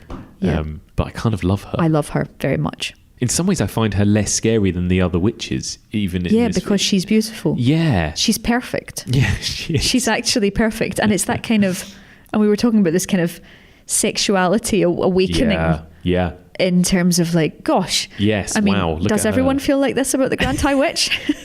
It's like, I mean, I now know I do. Yeah, I still feel like that about the Grand High Witch. And it's definitely deliberate, right? It's a very deliberate choice that the Grand High Witch is this, on the outside, beautiful. Yes. Like, the way that, and again, we'll get into this, but Rowan Atkinson, and the way that his character kind of gushes over her in this kind of, really gross way. I think it's supposed to be that everyone loves her and worships her. She's almost regal, I suppose, isn't she? And then when they reveal themselves, she's the most hideous out of the whole room. She is the actual monster. Yeah. The most monstrous of all the monsters. Yeah. But the way they light her and the way she looks, the way that it goes back and forth between her mask. There's a bit when she's putting her mask back on when the witches come to collect the delayed action mouse maker. And there's the weird reverse shot where you see like a flat version of her face. It's very clever. Oh my God. And then all of a sudden it's back on her face and you're like, well, Angelica Houston's beautiful again. Yeah. But she's not because she's a witch and a monster. But how is this? Like, we won't think about the physics behind that, but gosh, she's attractive. She's so good. And actually just her performance in general, again, it's really, I think it nails the Roald Dahl tone of like really funny and really scary. She's very funny as well, but she's brilliant. She's just like chewing the scenery and loving every minute of it. Constantly chewing all of the. I think there's something about like her arrogance. There was something about when she arrived. I think I put in a note that like when she arrived and got out of the car, no one has arrived and got out of a car with a hat and an attitude problem like that, except Rose DeWitt-Bukater when she got out of the car in the Titanic in a kind of hat. Oh my God, it's so true. It's in a hat the size of the Titanic. Yes, it's absolutely the same entrance that you're not entirely sure how that hat managed to fit in the car, but now she's out and she just looks utterly regal and you don't really care about the physics of the hat moment. And even the way that people kind of shake her hand is she like puts she's her the hand queen. out. Yes. She puts her hand goes yes, like yes. robotic. And it's like, are you supposed to kiss her hand? Like what's she expecting? Are you just because other people just kind of dangle it. And there's all those like awkward exchanges that Rowan Atkinson has with these women where he's like doesn't know whether to shake their hand or leave them to it and stuff. That's the weird Britishness that she creates this like. She's this completely powerful, constantly powerful, and she's such a bitch to everyone. Yeah, she is. Especially to Jane Horrocks' character. Oh my God, yeah, amazing. Which is incredible. She's so awful Which to is her. a kind of addition in the film, isn't it? This Jane Horrocks being a sort of good witch, which we'll get to. But yeah, let me ask you a little bit about, speaking of Jane Horrocks, we've also got this kind of like British cast of people that are associated with, I think, comedy mainly and stuff. So Rowan Atkinson, Jane Horrocks, Brenda Blethyn, like the Bill Patterson. Most people know him from Scottish. Fleabag and stuff. Yeah, being very Scottish. What do you think of that? And these other elements of the story, like the hotel manager having an affair with the maid and all of that stuff, I think knowing that he's Mr. Bean makes it even worse. Like there's a really lewd, like, I was with her all day. Oh no, she's been here all day. She's sober. I think there's all these little suggestions that they're having a really sordid little affair somewhere in that giant hotel. Yeah. And I think the suggestion of that is quite dark. Yeah. I think while we're meant to be thinking about mice and witches, but there's these lives happening at the same time. Yeah, there's some weird shit going on. And I don't know if we found it more disturbing because we were watching that. Yeah. This was what we're 1993? 1990. We're talking 1990. So this was even before Jane Horrocks did like Ab Fab and all of that. So it's bizarre that all these actors from this landscape were all in this really weird horror movie for kids. It's absolutely bizarre. I guess Nick Roeg was a name that a lot of people wanted to work with, and I guess he deliberately came to England to film this and cast a very English British cast. He did.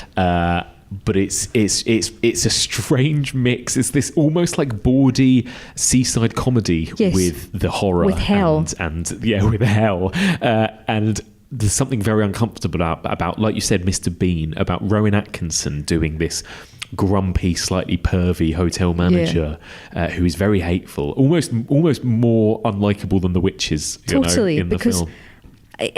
Everyone is so squirmy. Yeah. Because everything revolves around Angelica Houston's performance when she's on screen. Yes. So you automatically are squirming because she's making you feel awkward, but she's also making everyone else feel awkward because she's actually just a monster in a human skin. That's exactly it. She's acting wrong. She's kind of like the guy that only wants sugar water in Men in Black. Yes, exactly. She's in the wrong skin. Yeah, she's not wearing the right skin. Yeah, that's so true. And I think actually Nick Roeg is very good in this film at directing scenes with huge groups in. So again, I'm just obviously the big meeting of the witches, but even again, I'm still thinking of that scene in the reception, and there's a lot going on when they all arrive, and there's groups of people, and yeah, you're right. There's something about Angelica Houston's stillness in comparison to all of the other actors, kind of like badgering about and gushing and giggling and all kind of doing that kind of British thing of not quite knowing where they stand or where to go or who to talk to, and the awkwardness going on screen. It's all very wrong. It is so wrong. and then they step into that room. Oh my god. The doors! Are they locked and bolted? Locked and bolted. You gladness. Good. No. The centerpiece of the movie, right? This is the ultimate moment, which he then explores before they come in there. He goes in there on his own, and there's actually a really, I don't even know how long it is. It's almost church-like music going on in the background, and he's walking through it, and that is literally going to be the theatre of his theatre of horror, where he will no longer be human. Yeah, he is about to watch the most horrific thing from behind this screen, and the unimaginable horror of that. And I almost find in the book the screen was at the back of the room. Yes. But Nick Roeg brought it forward. He put the screen... He's right next to the stage. Yeah, he put it right there. Yeah. At any moment, they could have looked down to the left and see him. It does beg the question, like, why didn't they smell him from the start? Much sooner. Anyway, they were all distracted. We'll say they're distracted. And, then there was Bruno. They could have been smelling Bruno. Well, quite, yes. But, the idea that he was right there.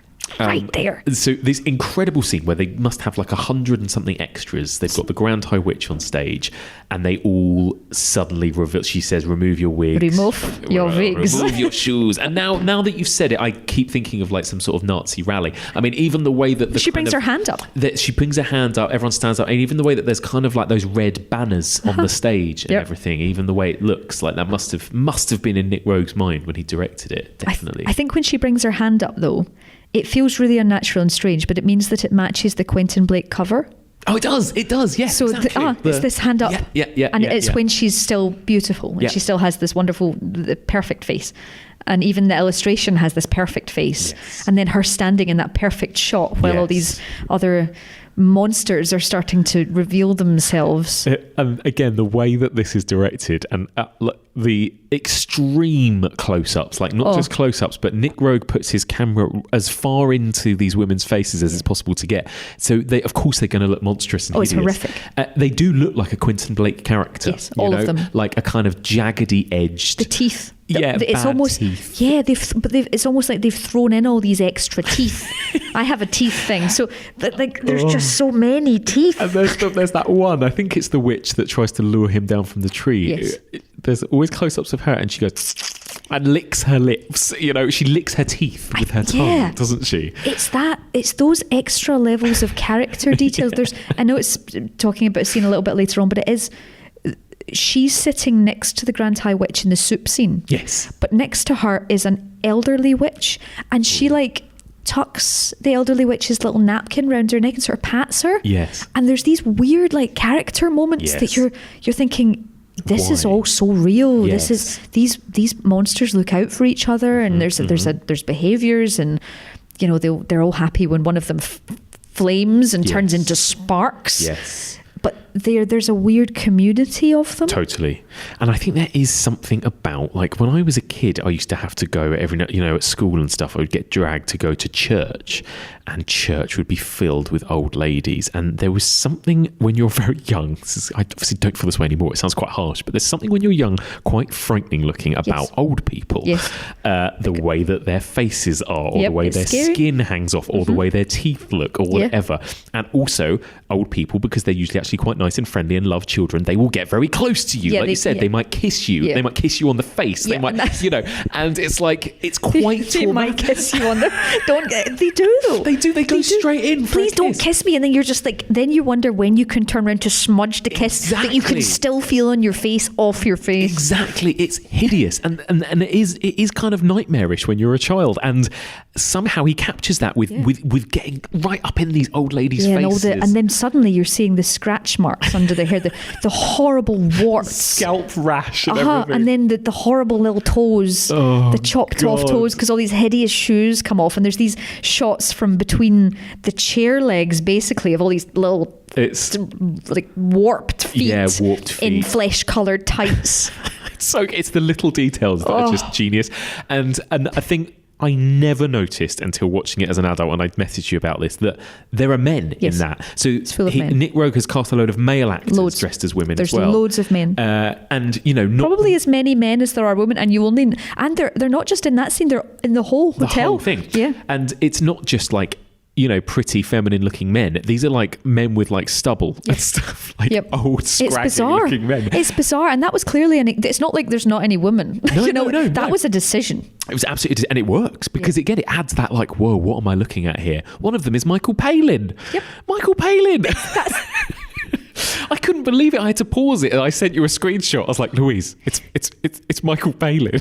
What's going on? I think it was only as I started rewatching it as an adult that I was like, why is this like this? I had no idea, but it works. Every element, every little detail he's thought of there works to just add to this absolute horror of what we're seeing. Yeah, the chains on the door. Yes. That's always been a thing, especially from the book. It was just the idea of chains on the door, and this woman with white gloves at the door. That's just, and it's the fact that she works in the hotel, but she's also a witch. Yes, they're everywhere. And then there's the one that's cleaning the rooms, and she's a witch too. And it's like they're everywhere. They're everywhere. They are everywhere. Yeah. But nowhere are they more concentrated than the place that Luke is with them.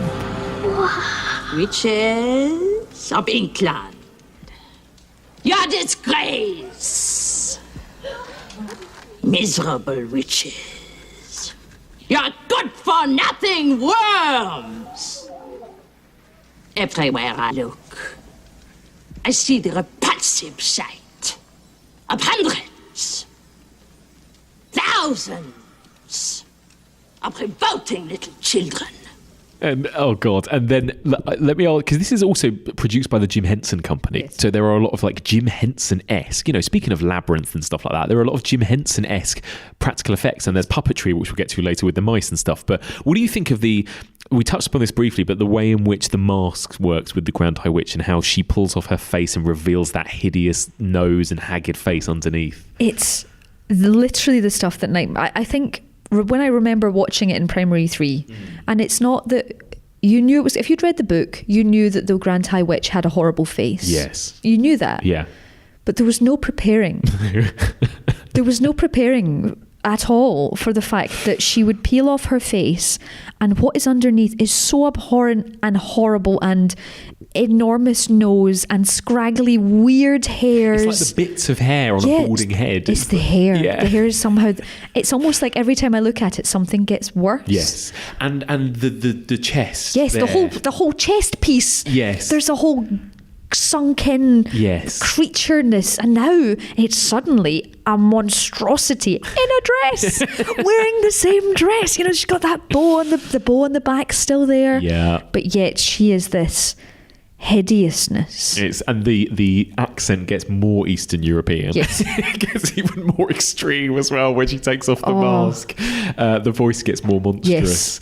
It's just wonderful. And she coughs. She's coughing and spluttering. Yeah, maybe that's why I think that she was, because I mentally decided that she was producing mucus. Yeah, no, it is. It's like that. It's the sort of thing that makes you, when you watch it, you want to clear your throat, because she's constantly going all the way through. And then she has laser eyes that destroy people.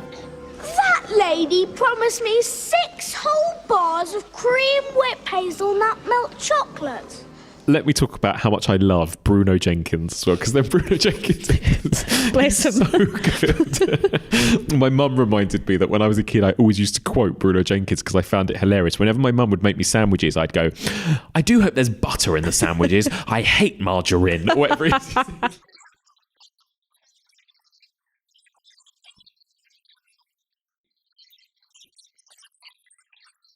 The putting on of all the masks and stuff again to let him in. Yeah. That feels worse. Scene. It's a really great scene. And all of their faces as he walks down the aisle. But he kind of, because he's Bruno Jenkins, he doesn't really care. No, he just sort of ignores it. He wants his chocolate. Yeah, he wants his chocolate. And, the transformation scene, again, this is something out of pure horror, right? Like, almost like you could equate it to like a werewolf transformation scene in horror, or Jekyll and Hyde or something like that. But before it happens, I think we need to talk about Angelica Houston's performance of Before It Happens. So he's walking. She's panting. Yeah, and gyrating and thrusting. Yes. Ladies, may I introduce Bruno? Come up, Bruno. I have the chocolate here. It's really oddly sexual. Yeah, it is. It is. Like, what I think is supposed to be happening is that she's trying to prevent herself from gagging from the smell. Yes. But she's breathing so heavily, you can see her chest going, her bosom is heaving. Yeah, literally. And you're right, she starts thrusting. Yeah, there's a gyration. Yes. That I found very confusing. It's very confusing. I find it more confusing now. And maybe it is excitement because of what's about to happen. That's it. It is this kind of, oh my gosh, this is going to happen. It's going to happen right in front of me. Yeah. And it's almost like it's coming together in her theatre of awful, which is where she's showing all the witches how they're going to kill all the children. So there's a whole lot wrapped up in it if it goes wrong. So she's so excited. Yeah. But she's also like... Yeah, like this she's excited though. She's excited in a way that confuses me. Oh, totally. Especially when she leans down and she looks down the lens and says, "You're in for a treat." You're in for a treat. Which is I've been happily gifting for days. I know. It's a great gift. It is a good gift. It is. And the way that tension builds and the countdown and everything, and then the transformation is so gross. And it is kind of funny, but it's also gross. Grotesque. It's the up and downness of his neck at one point. Yes. He literally is like a piston. Yes. And it's, I don't know, the first burp is really obnoxious. It's horrible. The green gas escaping comes out of his ears and mouth. Yeah. And then there's the shaking. There's one shot, very brief, where like he turns into like this like monstrous like giant mouse thing where his head is his head's moving all over the place. Yeah, his head's literally on some kind of spring. It does look like something out of Dark Crystal or something that. And it is like, it's just pure horror. Yeah. Absolute pure horror. But it is kind of funny at the same time. Yeah. But it's very unnerving. It errs into that uncanny valley of it should be funny all the time, but it's not because it was a child. Yes. And they're going insane. Yeah. It's that kind of mass hysteria almost. Yeah. While a child is being turned into a mouse. And then again, like you mentioned, that then there is the moment when they smell Luke, and there is what you said, obviously in the book, it kind of, they capture him. They just catch him and that's it. But in the film, there is this extended chase sequence, and it really reminds me again the women at that point as he crawls across the stage. It is like a mouse. I mean, obviously there are so many mouse to children parallels in this, of course, and they treat children like vermin, and it's like that moment when a person might be really scared of mice and they jump up on the chair, or they or they try and stamp on it, or they scream and squeal, and that's what it's like as Luke crawls through this like mountain of women, and they all squeal. And it's really bizarrely physical. Like, once we'll go back to the chase itself, but once they catch him, the scene is very odd. Oh my God. Where they pin his arm, they his pin legs him down and they put their fingers in his mouth. Yeah, hold his nose. And it's really invasive and weird. They're like prodding him and giggling and laughing. And like then when he's taking it, she like makes him like stand up, like up. Yeah. And it's bizarre. And again, it's just such good direction of a whole group of actors, the way that the whole group kind of move. They move together as one. Together. You're right. It's creepy. But yeah, that whole chase sequence, which like you said, he manages to escape and he gets out. There's that terrifying moment when the hand nearly grabs him, and then he gets down to that cliff and you think he's free, and then there is this one of the most traumatic moments ever in film where the Grand High Witch sees a baby in a pram. Midway chasing Luke, she gets distracted by a baby in a pram and just pushes the pram down the cliff. And it's the fact that there's the really slow approach for her. She approaches it very slowly. Yes. The smell is clearly worse from babies. Maybe fresher is worse. Yes. Because she's holding her nose while she does it. And it's really, even that is disturbing. There is something. Disturbing.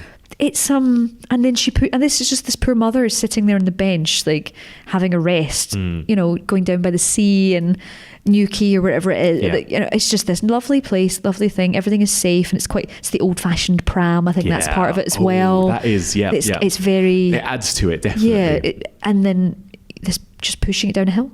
Towards the crashing waves. And it's again the way that this is directed and edited, of like, you see this baby crying and screaming as it's being pushed down this hill. You see the mother screaming for her life and her baby's life, and then all the women around just cheering and laughing and no one doing anything about it.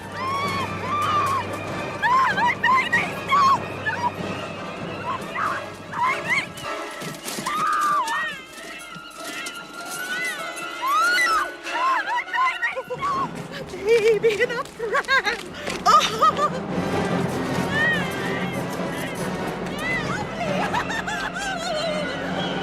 Yeah, there's one's jumping on the beach. One's going, a baby in a pram, and one's skipping, and there was just no one there that will help other than Luke, and it's so scary and disturbing. Did she do that as a trap for him? She did, didn't she? She saw him behind. Is that what it is? I think I finally, that's what I thought from the viewing the other night. I thought, because she looks and she sees him, and he looks out from he creeps out from this bush. Yes, and then she pushes.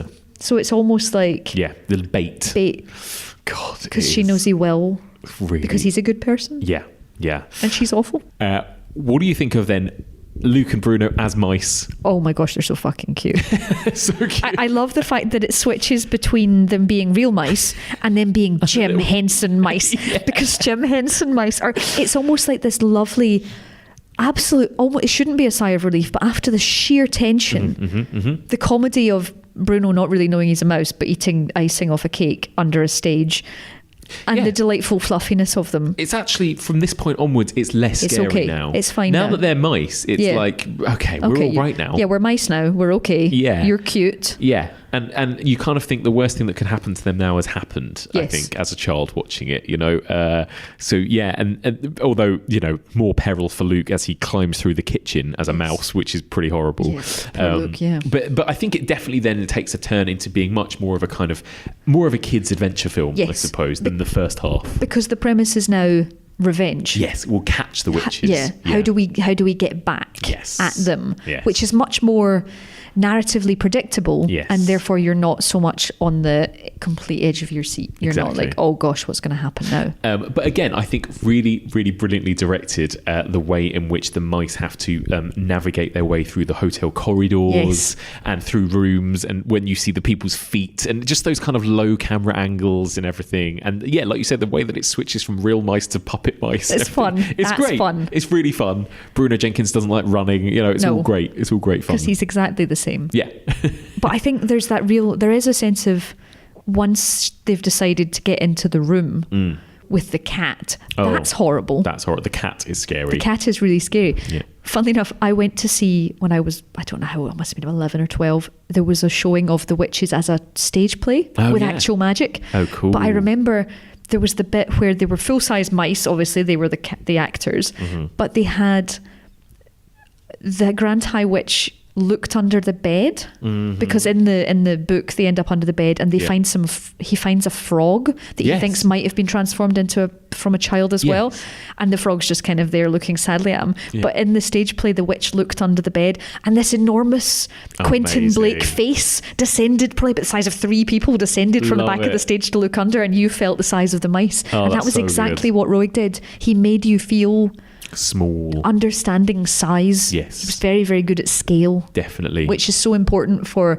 gosh, the world's a scary place if you're a mouse. That's it. And it's not just it's a big building even for people. That's a hotel, you know, so it's like twice as big and daunting in that way. And because of the way they set up the beginning of the film as saying, oh, there have been mice in the hotel, everywhere people are on the lookout for mice. There's and traps everywhere for mice, and you know, so all of that is really fun. It adds to that kind of danger around every corner for them. I guess that the next kind of big important stuff to talk about in terms of horror is towards the end, is like the last act, which is when they pour the formula into the soup, and then we just get this like mass transformation, just pure carnage, and you know, like there's Rowan Atkinson with like a meat cleaver, again, pure horror, body horror we're going into here with this. And it's that busyness again. We've been used to the hubbub that the witches create. They are a mass. And again, you've seen these characters, and whether they're men or not, they're the same people all the way through. They've made what I imagine was a very long and horrible shoot to endure seem very small and local, because you feel like you've seen all these characters and you know them all. And watching the smoke, and again, they turn into weird mice. Like they're not going into like the child mice. They're I mean, the child mice transformation is lovely, and butterflies and rainbows compared to these things transforming. Oh, it's so gross. And because it's all about, she doesn't transform first, so she's looking around. And the way the carnage just is everywhere, and you're watching them. Some of them are still eating the soup, and there's soup going everywhere, and some of them are being sick. And one of them finds a bottle in their mouth. She's just choking up the formula, like actually brings it up. And again, it's kind of funny, Rowan Atkinson trying to kind of keep it all at bay, you know. And then the Grand High Witch turns, which is an amazing kind of like transformation as the mask just kind of flies off, and you know, the wig flies off.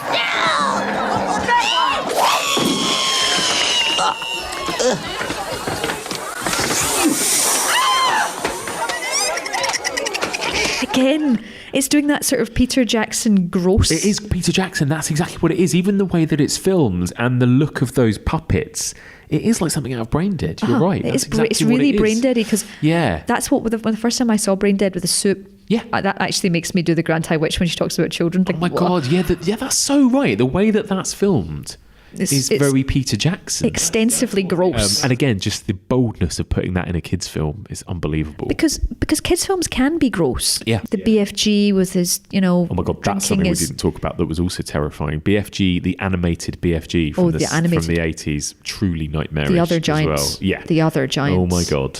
And actually, when she's snatched from the bed and you see the hand in the orphanage through the window, it's really freaking me out. Or when you see his figure coming down the street with the trumpet. Really scary. Being stolen from your bed in the middle of the night. The idea of the bones underneath the orphanage windows. That is pure Dahl. So good. And I love the Britishness of, I know what we'll do. We'll go see the Queen of England. She'll know what to do. The Queen will absolutely sort this right out. But anyway, we digress. Yes. But it is. It's the just pure hideousness. It's Peter Jackson meets Jim Henson and all these other things. Vile. Culminating there at the end. It's a great finale. And then we get this ending that is different to the ending of the book. And maybe this is when we should talk about the Jane Horrocks character as well, and what she kind of brings to this, because she is essentially like a good witch. Well, Roald Dahl did not like the witches. No. Roald Dahl wanted to take his name off the witches. This is like a Kubrick The Shining type because thing. He didn't like he thought it was horrible, I think, but he also didn't like the ending. Yeah. So the ending of the book, we should say, he stays as a mouse. He stays as a mouse. Yeah. And the reason I'm going to back this up, I like this because he has been transformed into a mouse. There is no good witch who arrives at the end of the movie in a convertible with perfect hands and perfect teeth and hair because she's become a good witch because the Grand High Witch sent her away upstairs, said she couldn't have soup with them for some whatever reason, which was just for this reason, really. But instead in the book... the boy gets all the addresses of all the American, and he gets the recipe for the delayed action mouse maker, and he decides that they're going to turn all the global witches into mice. They're just going to do it, and then they're going to send in the cats. And there's this wonderful bit where they say, send in the cats. And then he decides, he says, Grandma, how old do mice get? And she says, well, ordinary mice go 3 years, but you're a human mouse, so I think about this. And he says, how old are you? And she says, I'm 80, whatever. And he said, well, that's good, because it means that we'll probably die together. Oh God, it's heartbreaking. And it's like, but that's the happiest ending they could have, so that they were never without each other. Yeah. Because actually, when he's transformed back into a boy, she might only last a few more years. Yep. Yeah. But actually, he gave the best ever ending, which was, we'll wipe out all the things, and you might need some help getting the stuff out of the special trees for the recipe, but that's okay. I'll do that because I'm a mouse. And there's loads of good things about it. But then the obsession with having this Hollywood ending where... Yeah, it's interesting. I almost wonder whether it doesn't feel like it fits with the rest of Nick Roeg's film either. I wonder if there was studio pressure that it needed a happy ending, because of all the dark stuff that had happened throughout the film. You wonder if there was test audiences, if they liked one particular, if they did a Paranormal Activity on the old ending. I wonder, because there is something about it that doesn't quite fit. Like you said, Jane Horrocks, how quickly that happens. She's not really, it's not very well signposted. She is there though when they're leaving the hotel. I love when they leave the hotel and everyone's just spilling out, and there's it's the exact opposite shot of what was going in, which was everyone going in, and there's even a guy cycling that looks like the guy cycling in the Mouth of Madness. He has this really long, and I'm like, is that the Mouth of Madness guy? Because I'm in the right mind space for that. Yeah, exactly. But all the people spilling out and beach balls going everywhere, and there's kids running in front of cars, and they're just, everyone's going out, but she's standing she's watching not just from the window when they leave, but when they leave the dining room, she's down there and she's looking at it all. She's like mouth aghast. And at one point she's half smiling. Yeah. Well, there's a moment, isn't there, when you see her in the room, and because she's been not invited, she's been, and she's angry that she's been left out, and she sort of says, I didn't want to be one of them anyway, kind of thing. So you kind of vaguely plants this seed that she's going to do this, but I don't know if it's quite earned still, that ending. I think it's a bit of a shame. I mean, it's a nice happy ending for kids, but even then, every kid wants to be a mouse. Who doesn't want to be a mouse? And you don't have to go to school anymore. I think it's so cool when he's got that like mouse house, the whole Ghostbusters thing going on. So good. And he's got a plane. Yeah, it's great. So I think it's a shame that it didn't go with the Roald Dahl ending. I'm surprised that, given my absolute hatred for the way Charlie Chocolate Factory was treated, I'm surprised I have such forgiveness for the end of The Witches, but I think it's because the rest of it is so... That's only the last 2 minutes. Yes, I can ignore that. I can be like, well, actually, it didn't happen like that. Yeah. Everything else works just so well. That's the thing. It's a glorious piece of work. It is a glorious piece of work. We both obviously rewatched it for this. Do you think it still holds up? Yes. It's 30 years old now. Yeah. Oh gosh, amazing. That's it doesn't look like it's aged today though. No, and it looks like it's meant to look like that. Yes, it looks timeless because it looks like it's of another world almost. Yeah. And it's almost like you wish it was another world, and you hope it was another world, and you hope it stays in that other world. That's what I hoped until I actually turned up in the actual hotel in Newquay. Is it called the Excelsior? I think it is. Okay. Yeah. And that's a weird piece of knowledge. Because I was like, I think it's called I don't know why I think it's called the Excelsior. I think we should do a pilgrimage there and just like run down the cliff with the pram. There. Yeah. we should go and record a podcast episode there. Well, maybe when the sequel comes out. Oh, don't. I was going to say we should do a live EOH recording in the big meeting room on stage. That'd to talk about the remake. We should. That's exactly. So good. Book your whenever that's releasing this year, isn't it? Let's do it. So let me ask you about that. So they are doing a new version directed by Robert Zemeckis. How do we feel about this? No. So I was saying this earlier. Like, Zemeckis can make other films. I mean, he made Roger Rabbit and Back to the Future, two Forrest of the greatest Gump. films of all time. So I'm not saying he's a bad man. He is not. No. I am just saying he's not. Why my witches? Don't just leave the witches alone. Leave the witches alone. And also, he hasn't had a great track record recently, Zemeckis. And also, he's very much a director that loves to push technology and CGI. Yeah. And I'm worried that it's just going to be super CGI'd. That will just be ruined. I miss Jim Henson. It needs to be it needs to be gross. Yeah, it needs to be gross. It really needs to be frightening as well. Yeah. I just don't think it will have any of that edge or that weirdness. It'll be too weird, and again, we're going to end up with a weird ending. I think we're never going to get the right, unless, you know what, he might surprise us entirely. Maybe. And if he does, we should definitely go to the Hotel Excelsior for an Evolution of Horror podcast. Yes. A live podcast in that room. Talking about the Witches remake. I'd be so up for that. Wonderful. Amazing. Louise, thank you so much for this. Thank you for having. I've been so excited. What an actual treat. I was so excited to talk about this. So excited. So thank you for having me. And you will be back in a couple of weeks to talk more witches with me. I will. Very exciting. Can't stay away. Yes. Where can people find you out there on the internet? You can find me on Twitter at shiny_demon. Lovely. Thank you very much. And that's it for this week. Thank you so much for listening, and a huge thank you to my two guests, Josh Tonks and Louise Blain. Now, if you want to hear more of Louise Blain, or see more of Louise Blain, in fact, you could head over to Patreon this week, because it's a very special video event happening over on Patreon this week. I sat down with Louise and we did our first ever Let's Play. We sat and we played that legendary kind of mythic game, PT from 2014. This is the kind of playable tutorial that turned out to be a kind of demo for a new Silent Hill game. That new Silent Hill game was never actually made, and so this thing kind of disappeared into obscurity, but horror fans talked about it for years and years, about being this terrifying thing. Anyway, Louise showed it to me, I sat down and played it, and we videoed the entire thing. So if you want to see me absolutely shit my pants playing PT for the first time, then you can see that right now. Head on over to patreon.com/evolutionofhorror, and if you're generous enough to donate $5 per month, you will get access to that video and a whole bunch of other bonus content.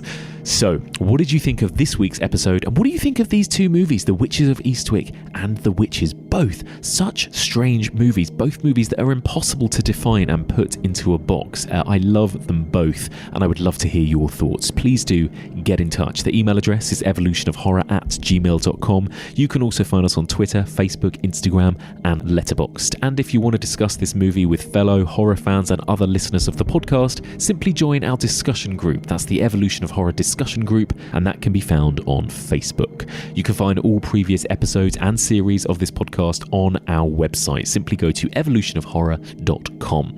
You can find this podcast on all major podcast platforms, including iTunes, Podbean, Acast, Stitcher, Libsyn, and Spotify.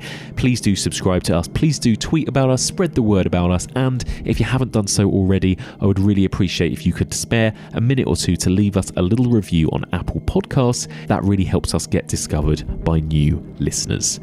Okay, on to next week then, part 15, and it's going to be another double bill, 2 more films, and each film I'm going to be joined by a different guest as well, so 2 guests, 2 films.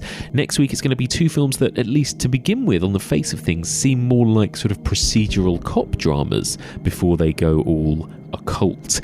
Next week I'm going to be joined by Eleanor Lazic, and we are going to be discussing William Peter Blatty's Legion, otherwise known as The Exorcist 3 from 1990.